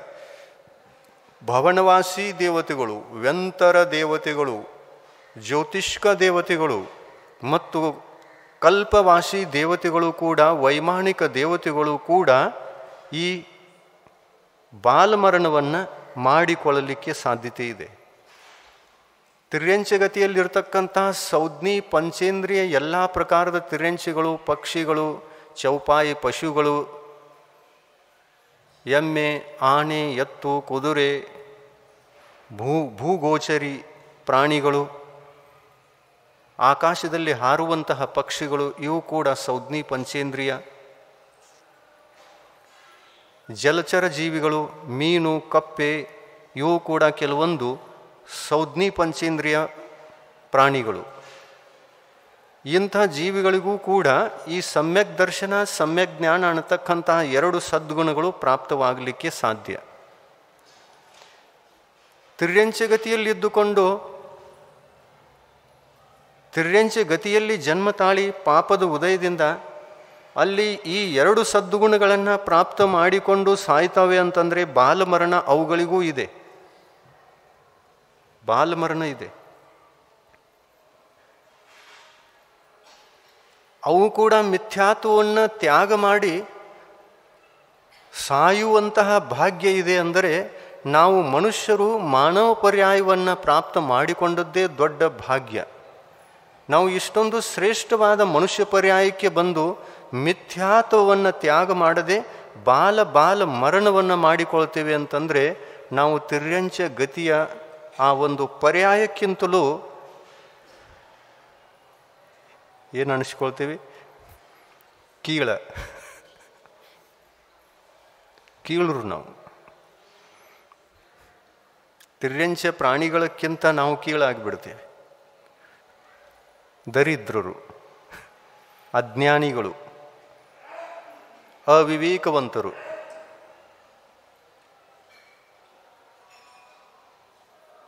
ಒಳ್ಳೆಯ ಮರಣಗಳು 4. ಈ 4ರಲ್ಲಿ ಒಂದಾದರೂ ಆಗಬೇಕು. ಎಲ್ಲರಿಗೂ ಆಗಲಿಕ್ಕೆ ಸಾಧ್ಯತೆ ಇದೆ. ಇದರಲ್ಲಿ ಯಾವ ತ್ಯಾಗವೂ ಇಲ್ಲ, ಯಾವ ದೊಡ್ಡ ಪರಿಶ್ರಮವೂ ಕೂಡ ಇಲ್ಲ, ಏನೂ ಇಲ್ಲ. ಕೇವಲ ಶ್ರದ್ಧಾಭಕ್ತಿ, ನಿಜವಾದ ದೇವ, ನಿಜವಾದ ಗುರು ಮತ್ತು ನಿಜವಾದ ಶಾಸ್ತ್ರ, ಇದನ್ನು ಅರ್ಥ ಮಾಡಿಕೊಂಡು ಅದನ್ನು ನಂಬುವುದು ನಮ್ಮ ಬಾಹ್ಯ ಸಮ್ಯಕ್ತ್ವ. ಮತ್ತು ಅವರನ್ನು ನಂಬಿ ಅವರಂತಹ ಗುಣಗಳನ್ನು ಪ್ರಾಪ್ತ ಮಾಡಿಕೊಳ್ಳುವುದೇ ನಮ್ಮ ಲಕ್ಷ್ಯ, ನಮ್ಮ ಗುರಿ ಅಂತ ಆ ಗುರಿಯನ್ನು ಸಾಧಿಸಿಕೊಳ್ಳಲಿಕ್ಕೆ ಪ್ರಯತ್ನ ಪಡುವುದು ಮತ್ತು ಸಾಧಿಸಿಕೊಳ್ಳುವುದು ಇದೇ ಸಮ್ಯಕ್ ದರ್ಶನ. ನಾವು ಈ ಸದ್ಗುಣಗಳ ಪ್ರಾಪ್ತಿಗಾಗಿ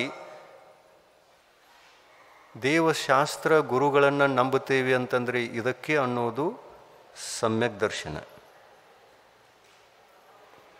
ಮತ್ತು ದೇವಶಾಸ್ತ್ರಗಳನ್ನು ನಂಬುವುದರ ಜೊತೆಯಲ್ಲಿ ಯಾವುದಾದರೂ ಮನಸ್ಸಿನಲ್ಲಿ ಭೌತಿಕ ಸುಖದ ಆಶೆ ಆಕಾಂಕ್ಷೆಗಳನ್ನು ಇಟ್ಟುಕೊಂಡು ನಡೆಯುವುದು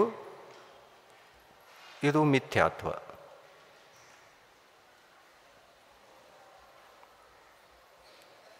ದೇವ ಶಾಸ್ತ್ರ ಗುರುಗಳ ಪೂಜೆಯನ್ನು ಮಾಡ್ತೀವಿ ಅಂತ ಇಟ್ಕೊಳ್ಳಿ. ಆದರೆ ಈ ಪೂಜೆಯ ಹಿಂದೆ ನಮ್ಮ ಗುರಿ ಪಂಚೇಂದ್ರಿಯ ಸುಖಗಳು, ಸಂಸಾರದ ಸುಖ ಭೋಗಗಳು ಸಿಗಬೇಕು ಅನ್ನುವಂತಹ ಭಾವ ಇದ್ದಾಗ ದೇವಶಾಸ್ತ್ರ ಗುರುಗಳನ್ನು ಪೂಜಿಸಿದರೂ ಕೂಡ ನಮ್ಮಲ್ಲಿ ಈ ಎರಡೂ ಸದ್ಗುಣಗಳು ಇಲ್ಲವೇ ಇಲ್ಲ. ಈ ಎರಡು ಸದ್ಗುಣಗಳು ಇಲ್ಲ. ಎಷ್ಟೋ ಜನ ಧರ್ಮದ ಹೆಸರಿನಲ್ಲಿ ಧರ್ಮದ ಕ್ರಿಯೆಗಳನ್ನು ಮಾಡ್ತಾರೆ. ಎಷ್ಟೋ ಕ್ಷೇತ್ರಗಳ ಯಾತ್ರೆ, ತೀರ್ಥಕ್ಷೇತ್ರಗಳ ಯಾತ್ರೆ ಎಲ್ಲ ಮಾಡ್ತಾರೆ. ಯಾವ ಉದ್ದೇಶದಿಂದ ಹೋಗ್ತಾರೆ ಗೊತ್ತಾ?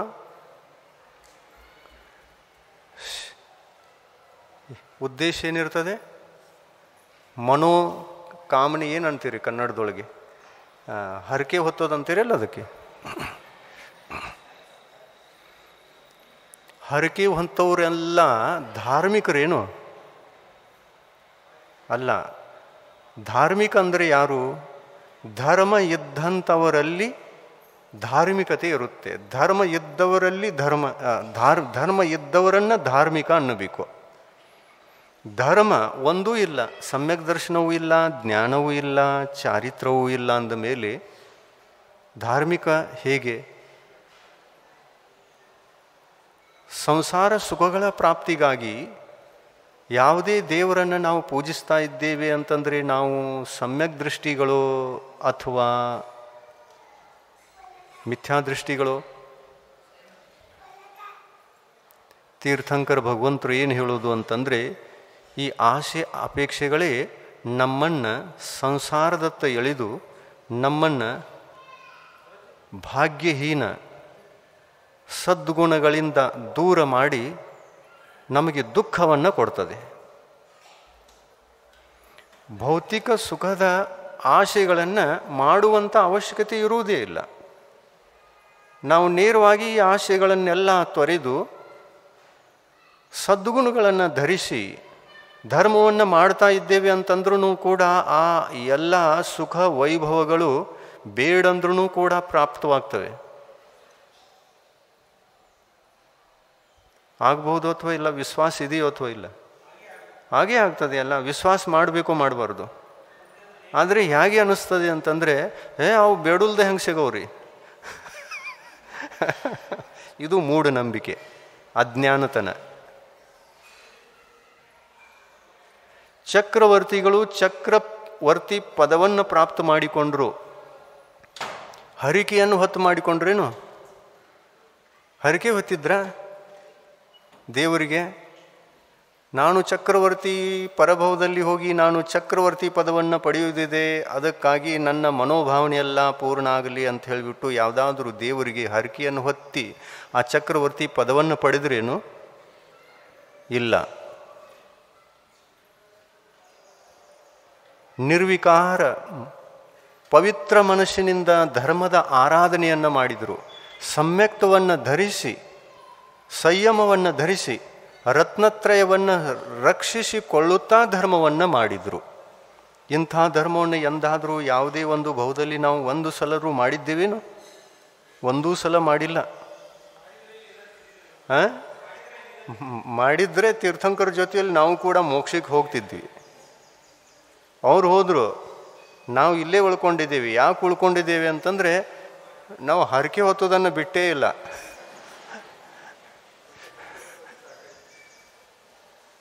ಈ ಹರಕೆ ಹೊತ್ತುವಂತಹ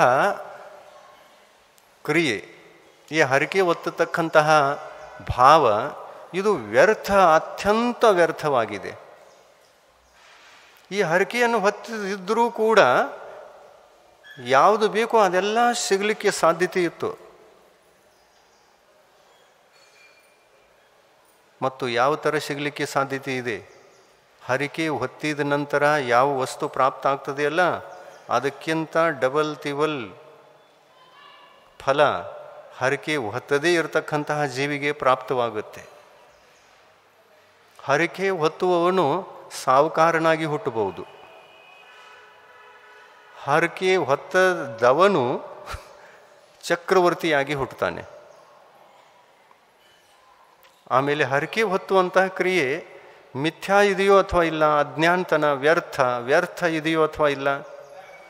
ಒಬ್ಬ ಹರಕೆಯನ್ನು ಹೊತ್ತಿ ಸಾಹುಕಾರನಾಗ್ತಾನೆ, ಇನ್ನೊಬ್ಬ ಹರಕೆಯನ್ನು ಹೊತ್ತದೇ ಸಾಹುಕಾರನಾಗಿ ಹುಟ್ಟುತ್ತಾನೆ.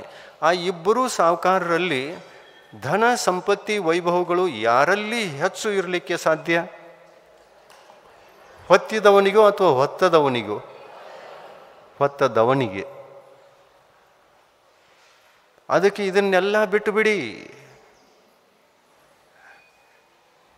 ಇವು ಎಲ್ಲ ಮೂಢತೆಗಳು, ಅಜ್ಞಾನತನ.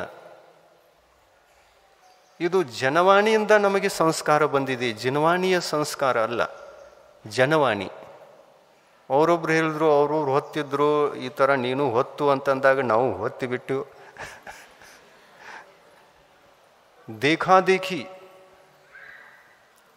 ಅವರನ್ನು ವಿಚಾರಿಸಿ ಇವರನ್ನು ವಿಚಾರಿಸಿ ಲೋಕದ ಜನಗಳನ್ನು ನೋಡಿ ನಾವು ಯಾವ ಧಾರ್ಮಿಕ ಕ್ರಿಯೆಗಳನ್ನು ಮಾಡ್ತೀವಲ್ಲ, ಈ ಧಾರ್ಮಿಕ ಕ್ರಿಯೆಗಳೆಲ್ಲ ಲೋಕ ಮೂಢತೆಯಿಂದ ಸಹಿತವಾಗಿರುವ ಕಾರಣ ಇವೇ ಕ್ರಿಯೆಗಳು ಮಿಥ್ಯಾಚಾರಿತ್ರದ ಕ್ರಿಯೆಗಳು. ಇದಕ್ಕೆ ಅನ್ನೋದು ಮಿಥ್ಯಾಚಾರಿತ್ರ, ಮಿಥ್ಯಾ ತಪ. ನಮ್ಮ ತಪಸ್ಸು ಮಿಥ್ಯಾ ಇರಬೇಕೋ ಅಥವಾ ಸಮ್ಯಕ್ ಇರಬೇಕೋ? ಸಮ್ಯಕ್ ಇರಬೇಕು. ಆಮೇಲೆ ಇದನ್ನು ಬಿಡ್ತೀರಾ? ಬಿಡುವುದರಲ್ಲಿ ಯಾವ ಕಷ್ಟ ಇದೆ? ಹರಿಕೆ ಹೊತ್ತುವುದೇ ಇಲ್ಲ.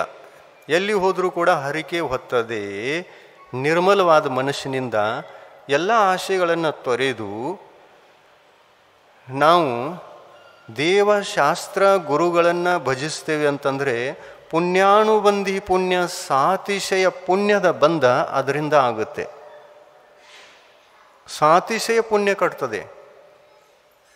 ಮತ್ತು ಹರಕೆ ಹೊತ್ತುವಂತಹ ಭಾವದಿಂದ, ಏಕೆಂದರೆ ಮನಸ್ಸು ಮಲಿನ ಇದೆ, ದೋಷಪೂರ್ಣ ಇದೆ, ಮನಸ್ಸಿನಲ್ಲಿ ವಿಶುದ್ಧಿ ಇಲ್ಲ, ಮನಸ್ಸಿನಲ್ಲಿ ಪವಿತ್ರತೆ ಅಂತಕ್ಕಂಥದ್ದಿಲ್ಲ.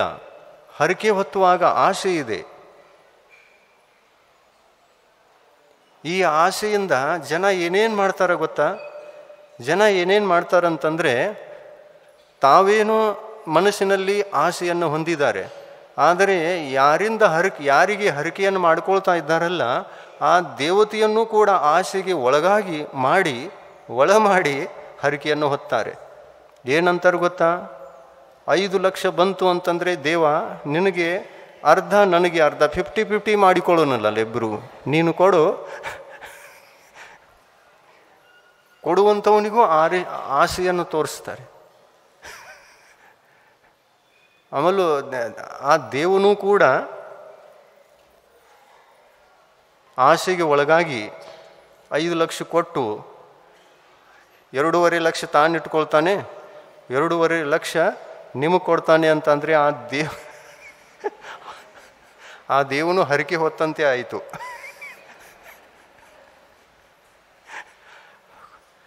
ಠರಾವ್ ಮಾಡ್ಕೊಂಡ್ರಲ್ಲ ಇಬ್ರು, ನನಗೆ ಅರ್ಧ ನಿನಗೆ ಅರ್ಧ. ಅದು ಕೊಡುವವರು ಯಾರು? ದೇವ. ದೇವ ಕೊಡುವಂಥವನಾಗಿದ್ದಾನೆ ಅಂದ ಮೇಲೆ, ಅವನಲ್ಲಿ 5 ಲಕ್ಷ ಇದೆ ಅಂದ ಮೇಲೆ ನಿಮಗೆ 2.5 ಲಕ್ಷ ಯಾಕೆ ಕೊಡಬೇಕು? ತಾನೇ 5 ಲಕ್ಷ ಇಟ್ಕೊಳ್ಬಹುದಲ್ಲ.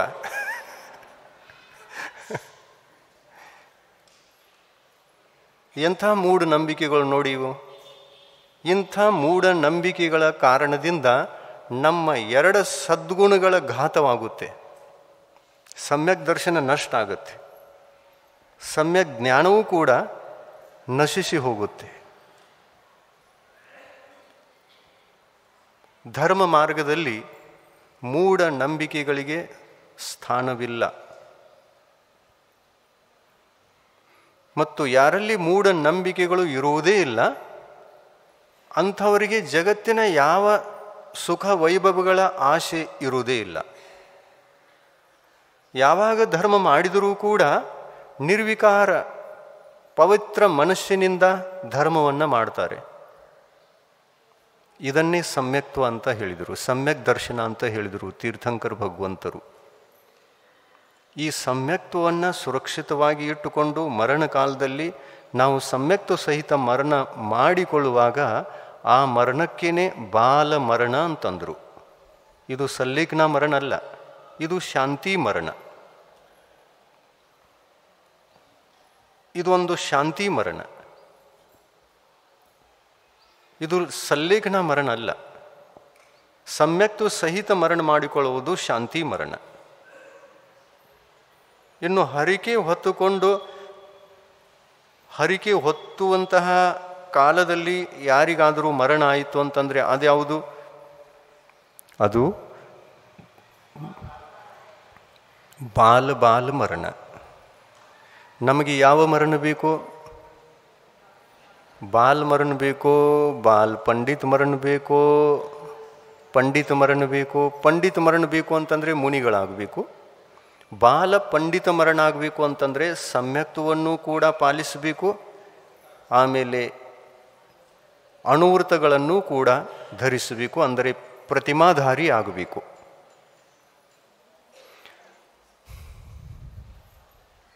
ತಿಳ್ಕೊಳ್ತಾ ಇದ್ದೀರಲ್ಲ? ಮೊದಲು ಜ್ಞಾನ ಬೇಕು, ತಿಳುವಳಿಕೆ ಬೇಕು. ಏನು ಮಾಡಬೇಕು, ಏನು ಮಾಡಲಿಕ್ಕೆ ಹತ್ತದೆ, ಏನು ಮಾಡಲಿಕ್ಕೆ ಹತ್ತೋಲ್ಲ, ಇದರ ಬಗ್ಗೆ ನಾಲೆಜ್ ಇದ್ದರೆ ನಾವು ನಿಜವಾದ ಧರ್ಮವನ್ನು ಮಾಡಬಹುದು. ನಮಗೆ ತಿಳುವಳಿಕೆಯೇ ಇಲ್ಲ ಅಂದ ಮೇಲೆ ನಿಜವಾದ ಧರ್ಮ ನಮ್ಮಿಂದ ಹೇಗೆ ಆಗೋದು?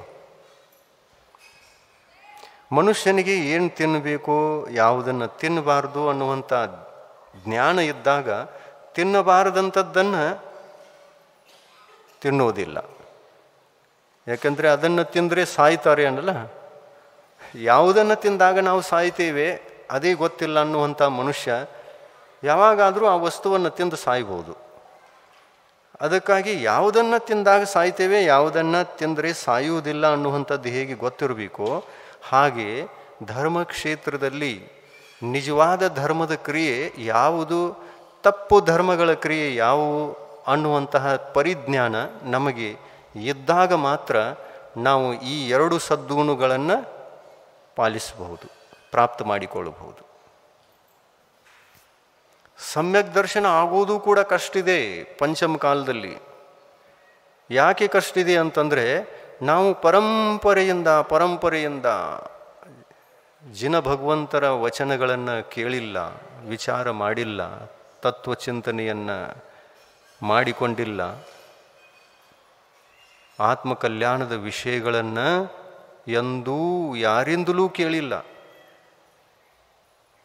ಜಗತ್ತಿನ ಎಲ್ಲ ಪ್ರಾಣಿಗಳು ಅಜ್ಞಾನದಲ್ಲಿವೆ. ಈ ಅಜ್ಞಾನಿ ಜೀವಿಗಳೆಲ್ಲ ಎಂಥ ಧರ್ಮವನ್ನು ಮಾಡ್ತಾರೆ ಅಂತಂದರೆ ಹರಕೆ ಹೊತ್ತುವ ಧರ್ಮವನ್ನೇ ಮಾಡ್ತಾರೆ. 100% ಎಲ್ಲರೂ. ಎಷ್ಟು ಪ್ರತಿಶತದಲ್ಲಿದ್ದಾರೆ ಇವರು? ಹರಕೆ ಹೊತ್ತು ಧರ್ಮ ಮಾಡುವಂಥವರು. ಧರ್ಮ ಮಾಡಿ ನನಗೆ ಅದರ ಫಲ ತಕ್ಷಣ ಬೇಕು, ಇಂದ್ರಿಯ ಸುಖಗಳು ಬೇಕು ಅನ್ನುವಂಥವರು ಎಷ್ಟು ಪ್ರತಿಶತದಲ್ಲಿದ್ದಾರೆ? 100 ಇದ್ದಾರಲ್ಲ, 100 ಅಂತ ಹೇಳ್ಬೋದು. ಇನ್ನು ಇದರಲ್ಲಿ ಸ್ವಲ್ಪ ಎಚ್ಚೆತ್ತುಕೊಂಡು ಜಿನ ಭಗವಂತರ ವಚನಗಳನ್ನು ಅಧ್ಯಯನ ಮಾಡಿ ಸನ್ಮಾರ್ಗವನ್ನು, ಸಮ್ಯಕ್ ಜ್ಞಾನವನ್ನು ಪಡ್ಕೊಂಡು ಯಾರು ಈ ಮೂಢ ಕಲ್ಪನೆಗಳನ್ನೆಲ್ಲ, ವ್ಯರ್ಥದ ಕಲ್ಪನೆಗಳನ್ನೆಲ್ಲ ತ್ಯಾಗ ಮಾಡ್ತಾರಲ್ಲ, ಅವರಿಗೆ ಮಾತ್ರ ಸಮ್ಯಕ್ ದರ್ಶನ ಪ್ರಾಪ್ತವಾಗುತ್ತೆ. ಅವರಿಗೆ ಬಾಲಮರಣ ಆಗಬಹುದು. ಯಾರು ಸಮ್ಯಕ್ತವನ್ನು ಧಾರಣೆ ಮಾಡಿದ್ದಾರೆಯೋ ಅವರು ಬಾಲಮರಣವನ್ನು ಮಾಡಿಕೊಳ್ತಾರೆ. ಸಂಸಾರದಲ್ಲಿ ನಿಮ್ಮ ಮುಂದೆ ಯಾವಾಗಲೂ ಕಷ್ಟ ನಷ್ಟಗಳು ಇದ್ದೇ ಇರೋವು. ಆದರೆ ಈ ಕಷ್ಟ ನಷ್ಟಗಳನ್ನು ದೂರ ಮಾಡುವಂತಹ ಶಕ್ತಿ ಯಾವುದಾದ್ರೂ ದೇವರಲ್ಲಿದೆಯೇ? ಇವತ್ತು ನಮಗೆ ಸಂಪತ್ತಿ ಇಲ್ಲ ಅಂತಂದರೆ ಸಂಪತ್ತಿಯನ್ನು ಕೊಡುವಂತಹ ಶಕ್ತಿ ಯಾವುದಾದ್ರೂ ದೇವರಲ್ಲಿದೆಯೇನು? ಇಲ್ಲ. ದೇವತೆಗಳಲ್ಲಿ ಸಂಪತ್ತಿ ಕೊಡುವಂತಹ ಶಕ್ತಿ ಇತ್ತು ಅಂತಂದರೆ ನಾವು ಎಷ್ಟೋ ಹರಕೆಯನ್ನು ಮಾಡಿ ಎಲ್ಲರಿಗೂ ಈ ದೇವತೆಯ ಮೂರ್ತಿಗಳನ್ನು ಹಂಚಿ ಈ ನಮ್ಮ ಭಾರತ ದೇಶವನ್ನು ಬಡತನದಿಂದ ಮುಕ್ತ ಮಾಡಬಹುದಾಗಿತ್ತು. ದೇವತೆಗಳೇ ಕೊಡ್ತಾರೆ ಅನ್ನುವುದಾದರೆ ಭಾಳ ಒಳ್ಳೆಯದಲ್ಲ. ಏನು ಮಾಡುವಂಥ ಅವಶ್ಯಕತೆ ಇಲ್ಲ. ಧರ್ಮ ಮಾಡುವಂಥ ಅವಶ್ಯಕತೆ ಇಲ್ಲ, ದಾನ ಮಾಡುವಂಥ ಅವಶ್ಯಕತೆ ಇಲ್ಲ, ಪುಣ್ಯ ಗಳಿಸುವಂಥ ಅವಶ್ಯಕತೆ ಇಲ್ಲ. ದೇವತೆಗಳನ್ನು ಒಲಿಸಿಕೊಳ್ಳೋದು, ಸಿದ್ಧ ಮಾಡಿಕೊಳ್ಳೋದು, ಆಮೇಲೆ ಅವುಗಳಿಂದ ಬೇಡೋದು, ಪ್ರಾಪ್ತ ಮಾಡಿಕೊಳ್ಳೋದು. ನನಗೆ ಇವತ್ತು 1 ಕೋಟಿ ರೂಪಾಯಿ ಬೇಕು ಅಂತಂದರೆ ಆ ದೇವತೆ ಕೊಡ್ತಾನೆ, ತಗೊಳ್ಳೋದು, ಸಾಹುಕಾರನಾಗೋದು. ದೇವತೆಗಳು ಕೊಡ್ತಾರೆ ಅಥವಾ ಇಲ್ಲ, ಇದೇ ಮೊದಲು ನಿಶ್ಚಿತವಾಗಬೇಕು. ಏನಿದು? ಇದನ್ನೇ ಮೊದಲು ನಾವು ವಿಚಾರ ಮಾಡಿಕೊಳ್ಬೇಕು. ದೇವತೆಗಳಲ್ಲಿ ಕೊಡುವಂತಹ ಶಕ್ತಿ ಇದೆಯೋ ಅಥವಾ ಇಲ್ಲ? ಏನು ನಂಬಿಕೆ? ನಿಮ್ಮ ನಂಬಿಕೆ ಏನು? ಕೊಡ್ತಾರೆ? ಅಂಥವ್ರು ಯಾರಾದರೂ ಇಲ್ಲಿ ಇದ್ದರೆ ನಮ್ಮ ಕಡೆ ಬರಿ. ಈ ದೇಶವನ್ನು ನಾವು ಸಾಹುಕಾರದ ದೇಶವನ್ನಾಗಿ ಮಾಡೋಣ. ಒಂದೊಂದು ಆ ದೇವತೆಗಳ ಮೂರ್ತಿಯನ್ನಾಗಲಿ ಅಥವಾ ಆ ದೇವತೆಗಳನ್ನು ಸಿದ್ಧ ಮಾಡಿಕೊಂಡು ಆ ದೇವತೆಗಳಿಂದ ನಾವು ಸಂಪತ್ತಿಯನ್ನು ಪ್ರಾಪ್ತ ಮಾಡಿಕೊಂಡು ದೇಶವನ್ನು ಬಡತನದಿಂದ ಮುಕ್ತ ಮಾಡೋಣ. ಸಾಧ್ಯ ಇದೆ? ಏನೂ ಹೇಳ್ತಾ ಇಲ್ಲ ನೀವು. ಸಾಧ್ಯ ಇದೆಯೋ ಇಲ್ವೋ? ಸಾಧ್ಯ ಇದೆ ಏನು? ಇಲ್ಲಲ್ಲ. ಆಮೇಲೆ ಯಾವುದರಿಂದ ಸಾಧ್ಯ ಇದೆ? ಯಾವುದರಿಂದ ಸಾಧ್ಯ ಇದೆ? ಸಮ್ಯಕ್ ದರ್ಶನ ಪ್ರಾಪ್ತ ಆಯಿತು ಅಂತಂದರೆ ನಮ್ಮ ಮನಸ್ಸು ನಿರ್ಮಲ ಆಯಿತು, ಹರಿಕೆಯ ಭಾವಗಳಿಂದ ಮುಕ್ತ ಆಯಿತು. ಹರಿಕೆಯನ್ನು ಮಾಡಿಕೊಳ್ಳುವುದರಿಂದ ನಮ್ಮ ಸಮ್ಯಕ್ತ್ವ ನಷ್ಟ ಆಗುತ್ತೆ, ನಮ್ಮ ಸದ್ಗುಣಗಳೆಲ್ಲ ನಶಿಸಿ ಹೋಗ್ತವೆ, ಅಜ್ಞಾನತನ ಹೆಚ್ಚಾಗುತ್ತೆ. ಈ ಅಜ್ಞಾನತನದಿಂದ ಮಾಡುವಂತಹ ಎಲ್ಲ ಕ್ರಿಯೆಗಳು ಪಾಪ ಬಂಧಕ್ಕೆ ಕಾರಣ ಮಾತ್ರ. ಇದರಿಂದ ಪಾಪ ಹೆಚ್ಚಾಗ್ತದೆ, ಪುಣ್ಯ ಕಡಿಮೆ, ಪಾಪ ಹೆಚ್ಚು. ಇನ್ನು ಸ್ವಲ್ಪ ಪುಣ್ಯ ಆಗ್ತದೆ ಅಂತಂದರೆ ಯಾವ ಕಾರಣದಿಂದ? ನೀವು ಮಂದಕಶಾಯಿಗಳಿರ್ತೀರಾ, ಅದೊಂದು ಕಾರಣದಿಂದ. ಮನವಚನ ಕಾಯಗಳ ಪ್ರವೃತ್ತಿ, ಯೋಗ ಪ್ರವೃತ್ತಿ ಅನ್ನುವಂಥದ್ದು ಶುಭವಾಗಿರುವ ಕಾರಣ, ಮಂದಕಶಾಯವಾದಲ್ಲಿ ಇರುವ ಕಾರಣ ಅಲ್ಪ ಸ್ವಲ್ಪ ಪುಣ್ಯ ಕಟ್ತದೆ. ಈ ಪುಣ್ಯದ ಉದಯದಲ್ಲಿ ಸ್ವಲ್ಪ ಸಾಹುಕಾರ ಆಗ್ತಾರೆ, ಚಕ್ರವರ್ತಿಗಳೇನಾಗಲ್ಲ. ಅದು ದೇವ ಕೊಟ್ಟಿತಂತಲ್ಲ. ಆ ದೇವರ ಪೂಜೆ ಮಾಡುವಾಗ, ಹರಕೆ ಹೊತ್ತುವಾಗ ಯಾವ ಶುಭ ಭಾವಗಳಿದ್ದವಲ್ಲ, ಆ ಶುಭ ಭಾವದಿಂದ ಪುಣ್ಯ ಕಟ್ಟಿತು. ಆ ಪುಣ್ಯ ಕಟ್ಟಿದ ನಂತರ ಉದಯಕ್ಕೆ ಬಂತು. ಆ ಪುಣ್ಯದ ಉದಯದಲ್ಲಿ ನಿಮಗೆ ಸಂಪತ್ತಿ ದೊರಕಿತು. ದೇವರು ಕೊಟ್ಟಿತು ಅಥವಾ ನಮ್ಮ ಪುಣ್ಯ ಕೊಟ್ಟಿತೋ? ಆವಾಗಾದರೂ ಪುಣ್ಯವೇ ಕೊಟ್ಟಿತು, ದೇವರು ಕೊಡಲಿಲ್ಲ. ಈ ಥರದಲ್ಲಿ ನಮ್ಮ ತೀರ್ಥಂಕರೆಲ್ಲ ಸಮ್ಯಕ್ ಜ್ಞಾನವನ್ನು ಮಾಡಿಸಿದ್ದಾರೆ. ಭವ್ಯ ಜೀವಿಗಳಿಗೆ ಸಮ್ಯಕ್ ಜ್ಞಾನವನ್ನು ಕೊಟ್ಟು ಉಪಕಾರ ಮಾಡಿದ್ದಾರೆ.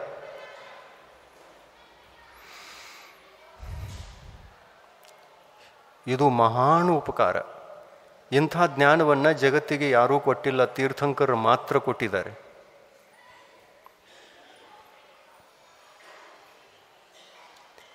ಧನ ಸಂಪತ್ತಿ ಇವೆಲ್ಲ ಬರಬೇಕು ಅಂತಂದರೆ ನಮ್ಮ ಮನಸ್ಸು ಪವಿತ್ರವಾಗಿರಬೇಕು. ನಮ್ಮ ಮನಸ್ಸಿನ ಪವಿತ್ರತೆಯೇ ನಮ್ಮ ಸಂಪತ್ತಿ. ಅದು ಒಂದಿದೆ ಅಂತಂದರೆ ಎಲ್ಲವೂ ಇದೆ. ಮನಸ್ಸು ಸ್ವಚ್ಛವಾಗಿದೆ ಅಂತಂದರೆ ನಮ್ಮ ಭಕ್ತಿಯೂ ಕೂಡ ಸ್ವಚ್ಛ, ನಮ್ಮ ಶ್ರದ್ಧೆಯೂ ಕೂಡ ಸ್ವಚ್ಛ. ನಮ್ಮ ಆತ್ಮನಲ್ಲಿ ಇರತಕ್ಕಂಥ ದುರ್ಗುಣಗಳು ಇಲ್ಲವೇ ಇಲ್ಲ. ಆಸೆ ಅನ್ನುವಂಥದ್ದು ಕೆಟ್ಟದ್ದೋ ಅಥವಾ ಒಳ್ಳೆಯದೋ? ಸ್ವಲ್ಪ ವಿಚಾರ ಮಾಡಿ. ಆಸೆ ಅನ್ನುವಂಥದ್ದು ಕೆಟ್ಟದ್ದಿರ್ತದೆಯೋ ಅಥವಾ ಒಳ್ಳೆಯದಿರ್ತದೆ? ಆ ಹರಕೆ ಹೊತ್ತುವಾಗ ಆಸೆ ಇರ್ತದೆಯಲ್ಲ, ಹರಕೆ ಹೊತ್ತುವಾಗ ಆಸೆ ಇದ್ದೇ ಇರ್ತದೆಯಲ್ಲ. ಆಮೇಲೆ ಅದು ಕೆಟ್ಟದ್ದಿದೆ ಅಂದ ಮೇಲೆ ಹರಕೆ ಹೊತ್ತುವುದು ಕೆಟ್ಟದ್ದಲ್ಲೇನು? ಆಸೆ ಇದ್ದವರೇ ಹರಕೆಯನ್ನು ಹೊತ್ತುವಂಥ ಕ್ರಿಯೆಯನ್ನು ಮಾಡ್ತಾರೆ. ಸ್ವಲ್ಪ ಈ ತತ್ವಗಳನ್ನು ಎಂದೂ ವಿಚಾರ ಮಾಡದಂತಹ ತತ್ವಗಳನ್ನು ವಿಚಾರ ಮಾಡಿತು ಅಂತಂದರೆ ಈ ಪಂಚಮ ಕಾಲದಲ್ಲೂ ಕೂಡ ಸಮ್ಯಕ್ ದರ್ಶನವನ್ನು ಪ್ರಾಪ್ತ ಮಾಡಿಕೊಳ್ಳುವುದು ಯಾವ ಕಠಿಣ ಮಾತಲ್ಲ. ನೇರವಾಗಿ ಸಮ್ಯಕ್ ದರ್ಶನ ಪ್ರಾಪ್ತವಾಗಬಹುದು. ಜನ ಏನು ಮಾಡ್ತಾರೆ ಅಂತಂದರೆ ಸಾಯುವಾಗ ಸಲ್ಲಿಕನ ಬೇಕು ನೋಡ್ರಿ, ನೇರವಾಗಿ ಸಲ್ಲೇಖನ ಬೇಕು. ಇನ್ನು ಸಾಯುವಾಗ ಸಲ್ಲೇಖನ ಬೇಕು ಅಂತ ಹೇಳಿ ಆ ಸಲ್ಲೇಖನ ಬೇಕು ಅನ್ನುವಂಥವ್ರು ಮುಂದೆ ಹೋಗಿ ಅವರಿಗೆ ಸಲ್ಲೇಖನ ಕೊಡ್ತಾರಂತಂದ್ರೆ ಏನೇನು ಮಾಡ್ತಾರೆ ಗೊತ್ತಲ್ಲ? ಏನು ಮಾಡ್ತಾರಂತಂದ್ರೆ ಹೋಗಿ ರೊಟ್ಟಿ ಬಿಡು, ನೀರು ಬಿಡು, ಎಲ್ಲ ಬಿಡು, ಉಪವಾಸ ಸಾಯಿ ಅಂದಾಗ ಸಲ್ಲೇಖನ ಆಗ್ತೈತಿ. ಉಪವಾಸಕ್ಕೊಂದು ಸಲ್ಲೇಖನ ಮಾಡ್ತಾರೆ. ಇದು ಸಲ್ಲೇಖನ ಏನು? ಸಲ್ಲೇಖನ ಸಮಯದಲ್ಲಿ ಸಮ್ಯಕ್ ದರ್ಶನ ಬೇಕೋ ಬೇಡೋ? ಸಮ್ಯಕ್ ದರ್ಶನ ಇದ್ದಾಗಲೂ ಸಲ್ಲೇಖನ ಇರುವುದಿಲ್ಲ. ಸಲ್ಲೇಖನ ಯಾರ್ಯಾರಿಗಿದೆ ಗೊತ್ತಲ್ಲ? ಇಬ್ಬರಿಗಿದೆ, ಪ್ರತಿಮಾಧಾರಿಗಳಿಗೆ ಮತ್ತು ಮುನಿಗಳಿಗೆ ಸಲ್ಲೇಖನ ಇದೆ. ಪ್ರತಿಮಾಧಾರಿಗಳಿಗೆ, ಪ್ರತಿಮಾ ಅಂದರೆ ಸಂಯಮ, ಚಾರಿತ್ರ, ಅಣುವ್ರತ. ಈ ಅಣುವ್ರತದೊಂದಿಗೆ ಮರಣ ಮಾಡಿಕೊಳ್ಳಬೇಕು. ಸಮ್ಯಕ್ ದರ್ಶನವನ್ನು ಕೂಡ ರಕ್ಷಿಸಿಕೊಳ್ಳಬೇಕು. ಸಮ್ಯಕ್ತವನ್ನು ರಕ್ಷಿಸಿಕೊಳ್ಳುತ್ತಾ ಸಂಯಮವನ್ನು ಧಾರಣೆ ಮಾಡಿದ್ದೇವೆ ಅಂತಂದರೆ ಅವರಿಗೆ ಸಲ್ಲೇಖನ ಮರಣ ಇದೆ. ಅವರಿಗೆ ಆಹಾರ ಪಾನೀಯಗಳನ್ನೆಲ್ಲ ತ್ಯಾಗ ಮಾಡಿ ಮರಣ ಮಾಡಿಕೊಳ್ತಕ್ಕಂಥ ವಿಧಾನ ಇದೆ.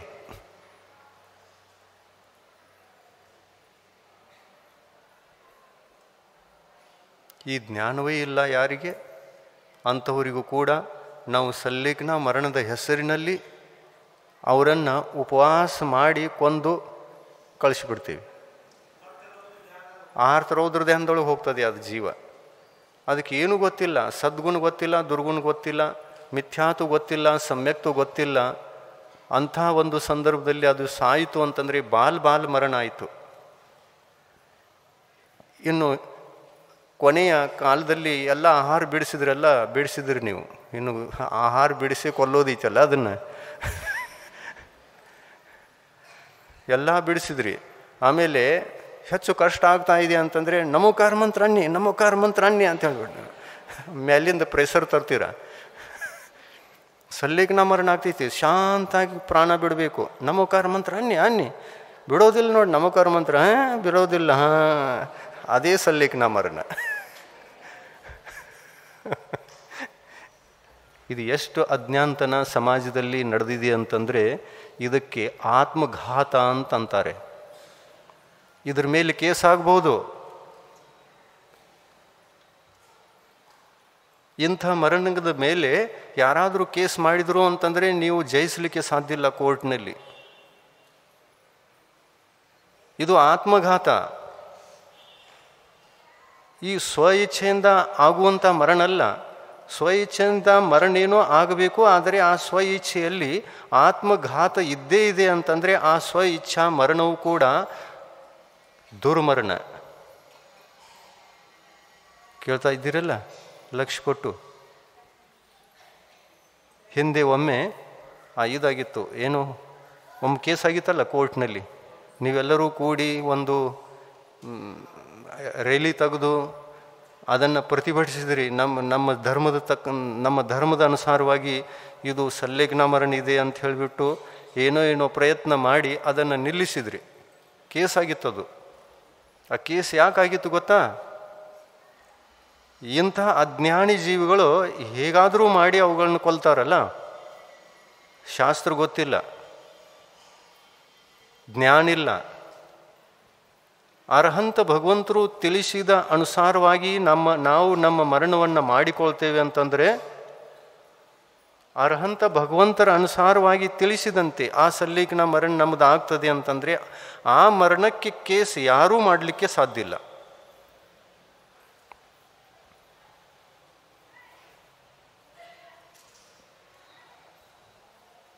ಮಿಥ್ಯಾದೃಷ್ಟಿ ಜೀವಿಗಳಿಗೂ ಕೂಡ ಸಲ್ಲೇಖನ ಮರಣ ಮಾಡಿಸ್ತಾ ಇದ್ದಾರೆ 1ನೇ ಗುಣಸ್ಥಾನದಲ್ಲಿ. ಸಲ್ಲೇಖನ ಅಂತಂದರೆ ಏನು ತಿಳ್ಕೊಂಡಿದ್ದಾರೆ ಗೊತ್ತಾ? ಇವರಿಗೆ ಸಮ್ಯಕ್ ದರ್ಶನ, ಜ್ಞಾನ, ಚಾರಿತ್ರದ ಅರಿವೇ ಇಲ್ಲವೇ ಇಲ್ಲ, ಜ್ಞಾನ ಇಲ್ಲವೇ ಇಲ್ಲ. ಸಲ್ಲೇಖನ ಅಂತಂದರೆ ಆಹಾರ ಪಾನೀಯಗಳೆಲ್ಲ ಬಿಡಿಸೋದು, ಮರಣ ಮಾಡಿಸಿಬಿಡೋದು. ಇದನ್ನೇ ಸಲ್ಲೇಖನ ಅಂತ ತಿಳ್ಕೊಂಡಿದ್ದಾರೆ. ಇದು ಜೈನ ಧರ್ಮದ ಸಲ್ಲೇಖನ ಮರಣ ಅಲ್ಲ. ಸಲ್ಲೇಖನ ಮರಣ ಎಲ್ಲರಿಗೂ ಇಲ್ಲ. ಯಾರಿಗೆ ಬೇಕಾದ್ರಿಗೂ ಸಲ್ಲೇಖನ ಇದೇನು ಇಲ್ಲ. ಸಲ್ಲೇಖನ ಮಾಡಿಕೊಳ್ಳುವಂಥವರಿಗೆ ಶ್ರಾವಕರಿದ್ದಾರೆ ಅಂತಂದರೆ ಕನಿಷ್ಠ ಪಕ್ಷ 2 ಸದ್ಗುಣಗಳಾದರೂ ಇರಲೇಬೇಕು. ಒಂದು ಸಮ್ಯಕ್ತ್ವ, ಇನ್ನೊಂದು ದೇಶ ಸಂಯಮ. ಪ್ರತಿಮಾಧಾರಿಗಳು ಇದ್ದರೆ ಮಾತ್ರ ಸಲ್ಲೇಖನ ಮರಣದ ವಿಧಾನ ಇದೆ ಶಾಸ್ತ್ರದಲ್ಲಿ. ಪ್ರತಿಮಾಧಾರಿಗಳಿಗೆ ಮಾತ್ರ ಸಲ್ಲೇಖನ ಕೊಡುವಂತಹ ವಿಧಾನ ಇದೆ. ಪ್ರತಿಮಾಧಾರಿಗಳು ಇಲ್ಲ ಅನ್ನುವಂಥವರಿಗೆ ಸಲ್ಲೇಖನ ಮರಣ ಮಾಡಿಸಿದರೂ ಕೂಡ ಯಾವ ಲಾಭವೂ ಇಲ್ಲ. ಸಮ್ಯಕ್ತ್ವ ಸಹಿತ 4ನೇ ಗುಣಸ್ಥಾನದಲ್ಲಿ ಆಗುವಂತಹ ಮರಣ ನರಕದಲ್ಲೂ ಆಗ್ತಾ ಇದೆ. ಇನ್ನು ಸಲ್ಲೇಖನ ಮರಣ ಮಾಡಿಕೊಳ್ಳಬೇಕು ಅನ್ನುವಂಥ ಇಚ್ಛೆ ಉಳ್ಳವರು ಯಾವ ಕ್ರಿಯೆಗಳನ್ನು ಮಾಡಿದರೆ ಸಲ್ಲೇಖನ ಮರಣ ಆಗಲಿಕ್ಕೆ ಸಾಧ್ಯ ಅನ್ನುವ ವಿಷಯ ನಿಮಗೆ ತಿಳಿದು ಬಂತು. ಏನು ತಿಳಿದು ಬಂತು? ಏನೇನಿರಬೇಕು ಸಲ್ಲೇಖನ ಮರಣ ಕಾಲದಲ್ಲಿ? ಸಮ್ಯಕ್ ದರ್ಶನ ಇರಬೇಕು ಮತ್ತು ಪ್ರತಿಮಾಧಾರಿಗಳಾಗಿರಬೇಕು. ಸಮ್ಯಕ್ ದರ್ಶನ ಇದೆ ಮತ್ತು ಪ್ರತಿಮಾಧಾರಿಗಳಾಗಿಲ್ಲ ಅಂತಂದರೆ ಯಾರಿಗೂ ಸಲ್ಲೇಖನ ಕೊಡಲಿಕ್ಕೆ ಹೋಗಬೇಡಿ. ತಪ್ಪಿದೆ, ವ್ಯರ್ಥ ಇದೆ. ಅದು 4ನೇ ಗುಣಸ್ಥಾನದ ಮರಣ ಇದೆ.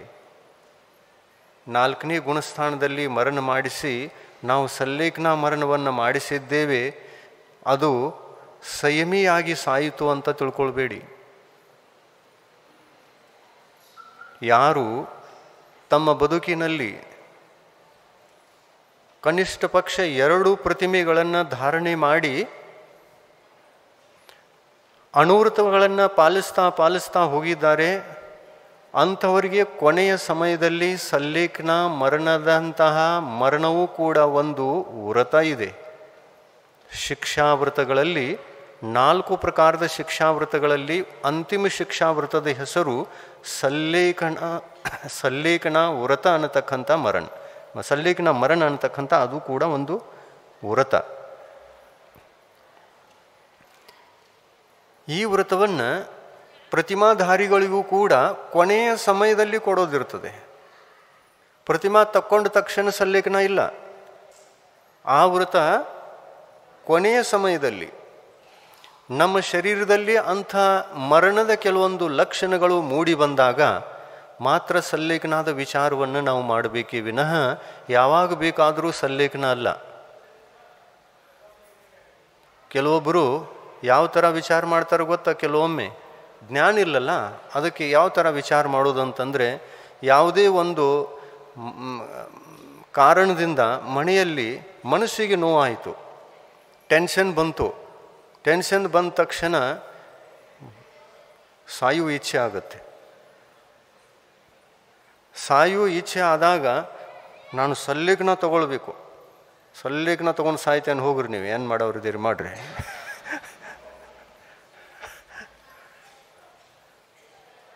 ಇಂಥವರು ಸಲ್ಲೇಖನ ಮರಣದ ಹೆಸರಿನಿಂದ ಸತ್ರು ಅಂತಂದರೆ ಇದು ಸಲ್ಲೇಖನ ಮರಣೇನು ಅಲ್ಲ. ಸಂಕ್ಲೇಶ ಪರಿಣಾಮಗಳಿಗೆ ಒಳಗಾಗಿ ಸಾಯುವುದು ಕೂಡ ಸಲ್ಲೇಖನ ಅಲ್ಲ, ಅದು ಕೂಡ ದುರ್ಮರಣ.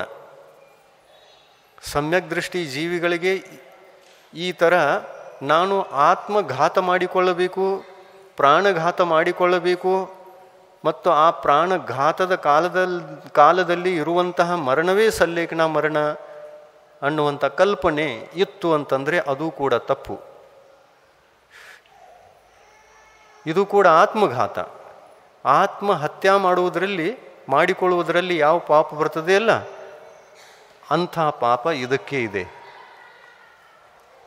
ಸಲ್ಲೇಖನ ಮರಣವನ್ನು ಮಾಡಿಕೊಳ್ತಕ್ಕಂತಹ ಶ್ರಾವಕರು ಆತ್ಮಹತ್ಯೆ ಮಾಡಿಕೊಳ್ತಾರೆ ಅಂತಲ್ಲ, ಅವರು ಶರೀರದ ಮೋಹವನ್ನು ಬಿಟ್ಟು ನಿರ್ವಿಕಲ್ಪ ನಿರ್ವಿಕಾರ ಇಚ್ಛಾರಹಿತರಾಗಿ ಈ ಪ್ರಾಣಗಳನ್ನು ತ್ಯಜಿಸ್ತಾರೆ. ಇಚ್ಛಾರಹಿತ ಆಗಬೇಕು. ಸಲ್ಲೇಖನ ವ್ರತವನ್ನು ತಕ್ಕೊಂಡ ನಂತರ ನೋಡಿ ಏನೇನು ಹೇಳ್ತಾರೆ ಅಂತಂದರೆ, ತತ್ವಾರ್ಥ ಸೂತ್ರದಲ್ಲಿ ನೀವು ಓದ್ತೀರ,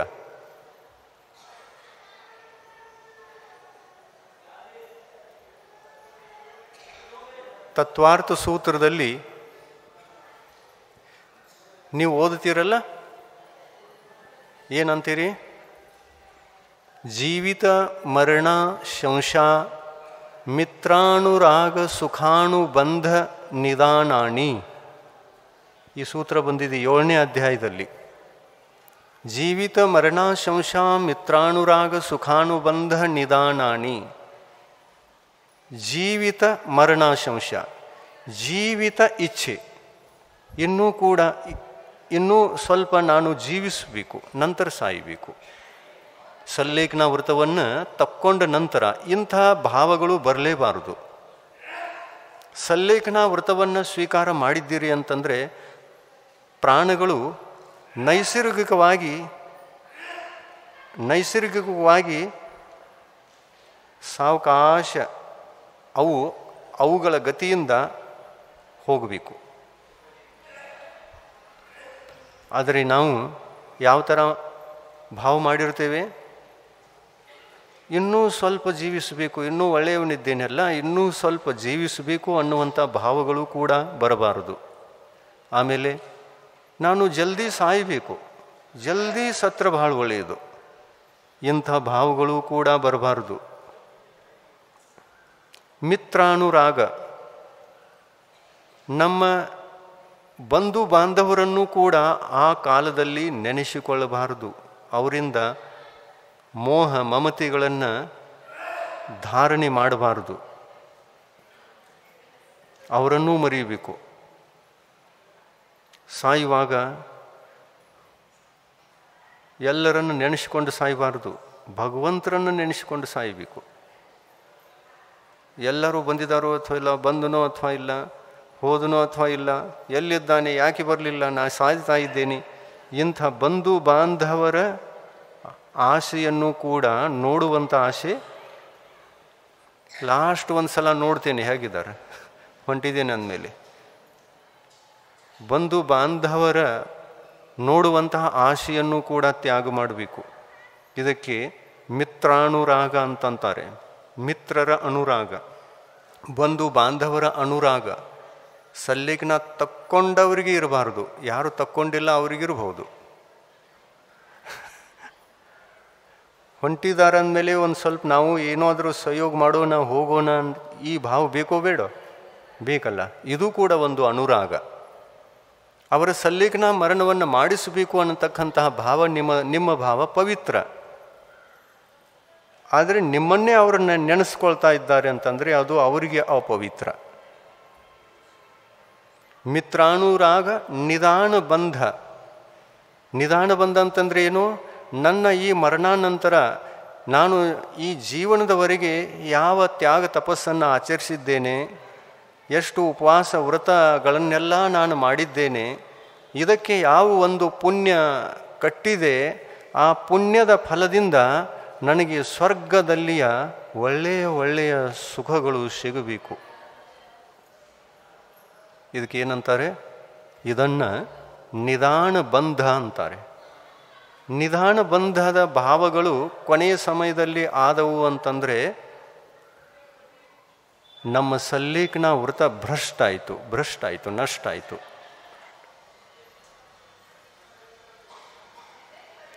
ಈ ವ್ರತವೂ ಕೂಡ ಪವಿತ್ರವಾಗಿರಬೇಕು. ಈ ವ್ರತದ ಅಪವಿತ್ರತೆಗೆ ಕಾರಣಗಳು ಎಷ್ಟು ಅಂತಂದರೆ ಇವೇ 4. ನಾನು ಜಲ್ದಿ ಸಾಯಬೇಕು ಅನ್ನುವಂತಹ ಭಾವ ಬರಬಾರ್ದು, ನಾನು ಇನ್ನಿಷ್ಟು ಜೀವಿಸಬೇಕು ಅನ್ನುವಂಥ,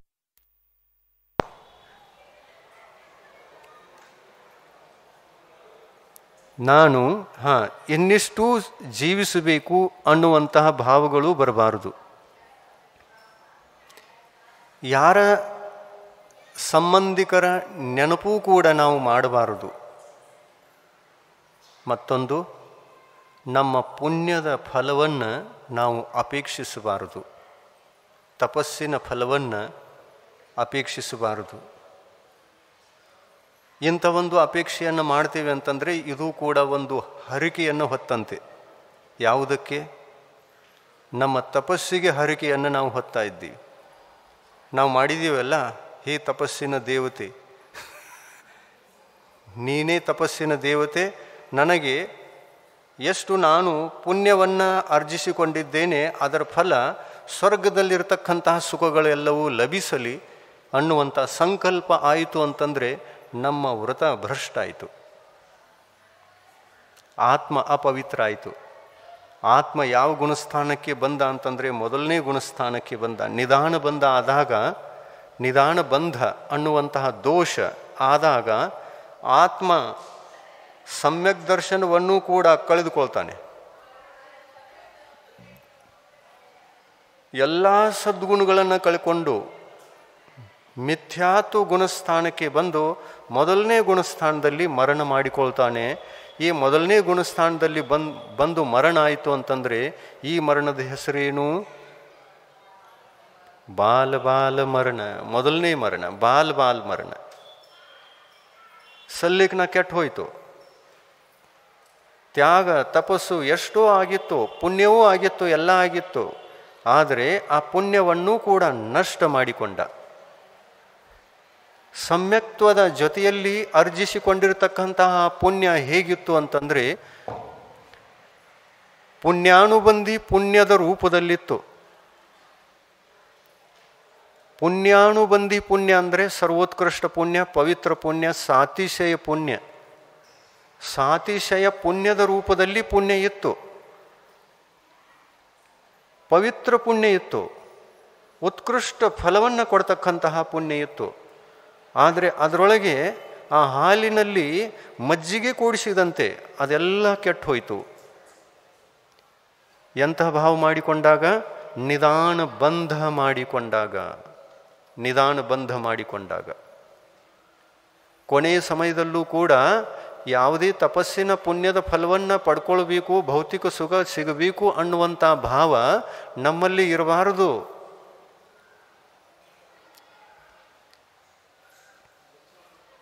ಇದೇ ಜೈನ ಧರ್ಮ.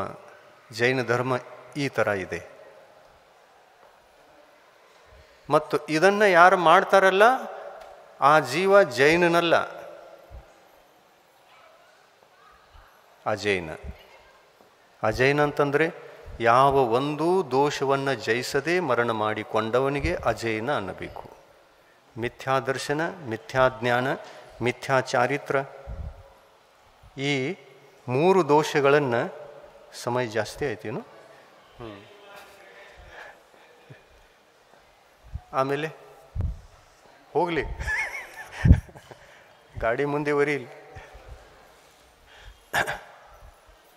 ಮಿಥ್ಯಾದರ್ಶನ, ಮಿಥ್ಯಾಜ್ಞಾನ, ಮಿಥ್ಯಾಚಾರಿತ್ರ ಅನ್ನತಕ್ಕಂತಹ ಮೂರು ದೋಷಗಳಲ್ಲಿಯ ಯಾವುದೇ ದೋಷವನ್ನು ಜಯಿಸದೇ ಸದೋಷ ಮರಣ ಆಯಿತು ಅಂತಂದರೆ ಆ ನಮ್ಮ ಆತ್ಮ ಒಂದೂ ದೋಷವನ್ನು ಜಯಿಸಿಲ್ಲ, ಆದ್ದರಿಂದ ಅಜೈನ.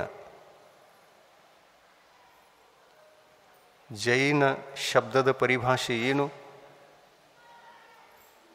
ಈ ಮೂರು ದೋಷಗಳನ್ನು ಜಯಿಸುವಂಥ ಇಚ್ಛೆ ಉಳ್ಳವನೂ ಕೂಡ ಜೈನ, ಜಯಿಸುತ್ತಿರುವವನೂ ಕೂಡ ಜೈನ, ಜಯಿಸಿದವನೂ ಯಾರು? ಜಿನ. ಜಯಿಸಿದವನು ಜಿನ, ಜಯಿಸುವ ಇಚ್ಛೆ ಉಳ್ಳವನು ಜೈನ, ಜಯಿಸುವವನೂ ಕೂಡ ಜೈನ. ಜೈನನಾಗದೆ ಜಿನನಾಗಲಿಕ್ಕೆ ಸಾಧ್ಯವಿಲ್ಲ. ಮೊದಲು ಜೈನಾಗಿ ಜಿನ ಆಗಬೇಕು. ಜೈನ ಅಂದರೆ ಯಾರು? ಈ ಮೂರು ಸದ್ಗುಣಗಳನ್ನು ಜಯಿಸುವವರೇ ಜೈನರು. ಮಿಥ್ಯಾದರ್ಶನ ಇಲ್ಲದವರೇ ಜೈನರು, ಮಿಥ್ಯಾಜ್ಞಾನ ಇಲ್ಲದವರೇ ಜೈನರು, ಎಲ್ಲ ಮೂಢನಂಬಿಕೆಗಳನ್ನು ದೂರ ಮಾಡಿಕೊಂಡವರೇ ಜೈನರು.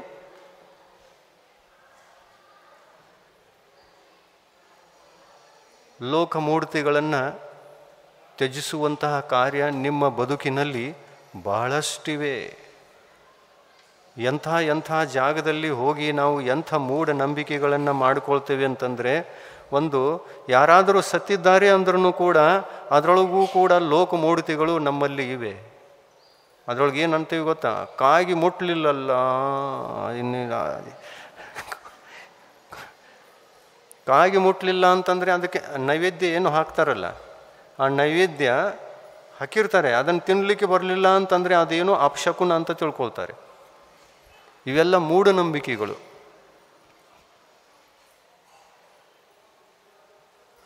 ಕಾಗಿಗೆ ಆ ಸಾಯುವಂಥ ಜೀವಿಗೆ ಸಂಬಂಧ ಏನಿದೆ? ಏನು ಸಂಬಂಧ ಇಲ್ಲ.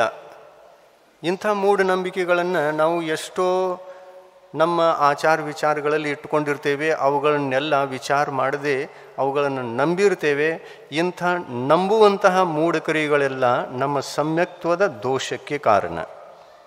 ಸಮಯ ಇಷ್ಟೇ ಸಾಕು. ಜಿನ್ವಾಣಿ. प्रभु देव तुम्हारे पवित्र मुख से निश्रित जो शीतल वाणी, जग जन मन के मल को धोती, अतः कहाती जिनवाणी। जयवंतो माँ जग में तब तक जब तक सूरज चांद रहे, शीश नवाते कर्म हरो माँ, अब तक हम विषयांद रहे, अब हम ना विषयांद रहे। जिनवाणी माता की जय।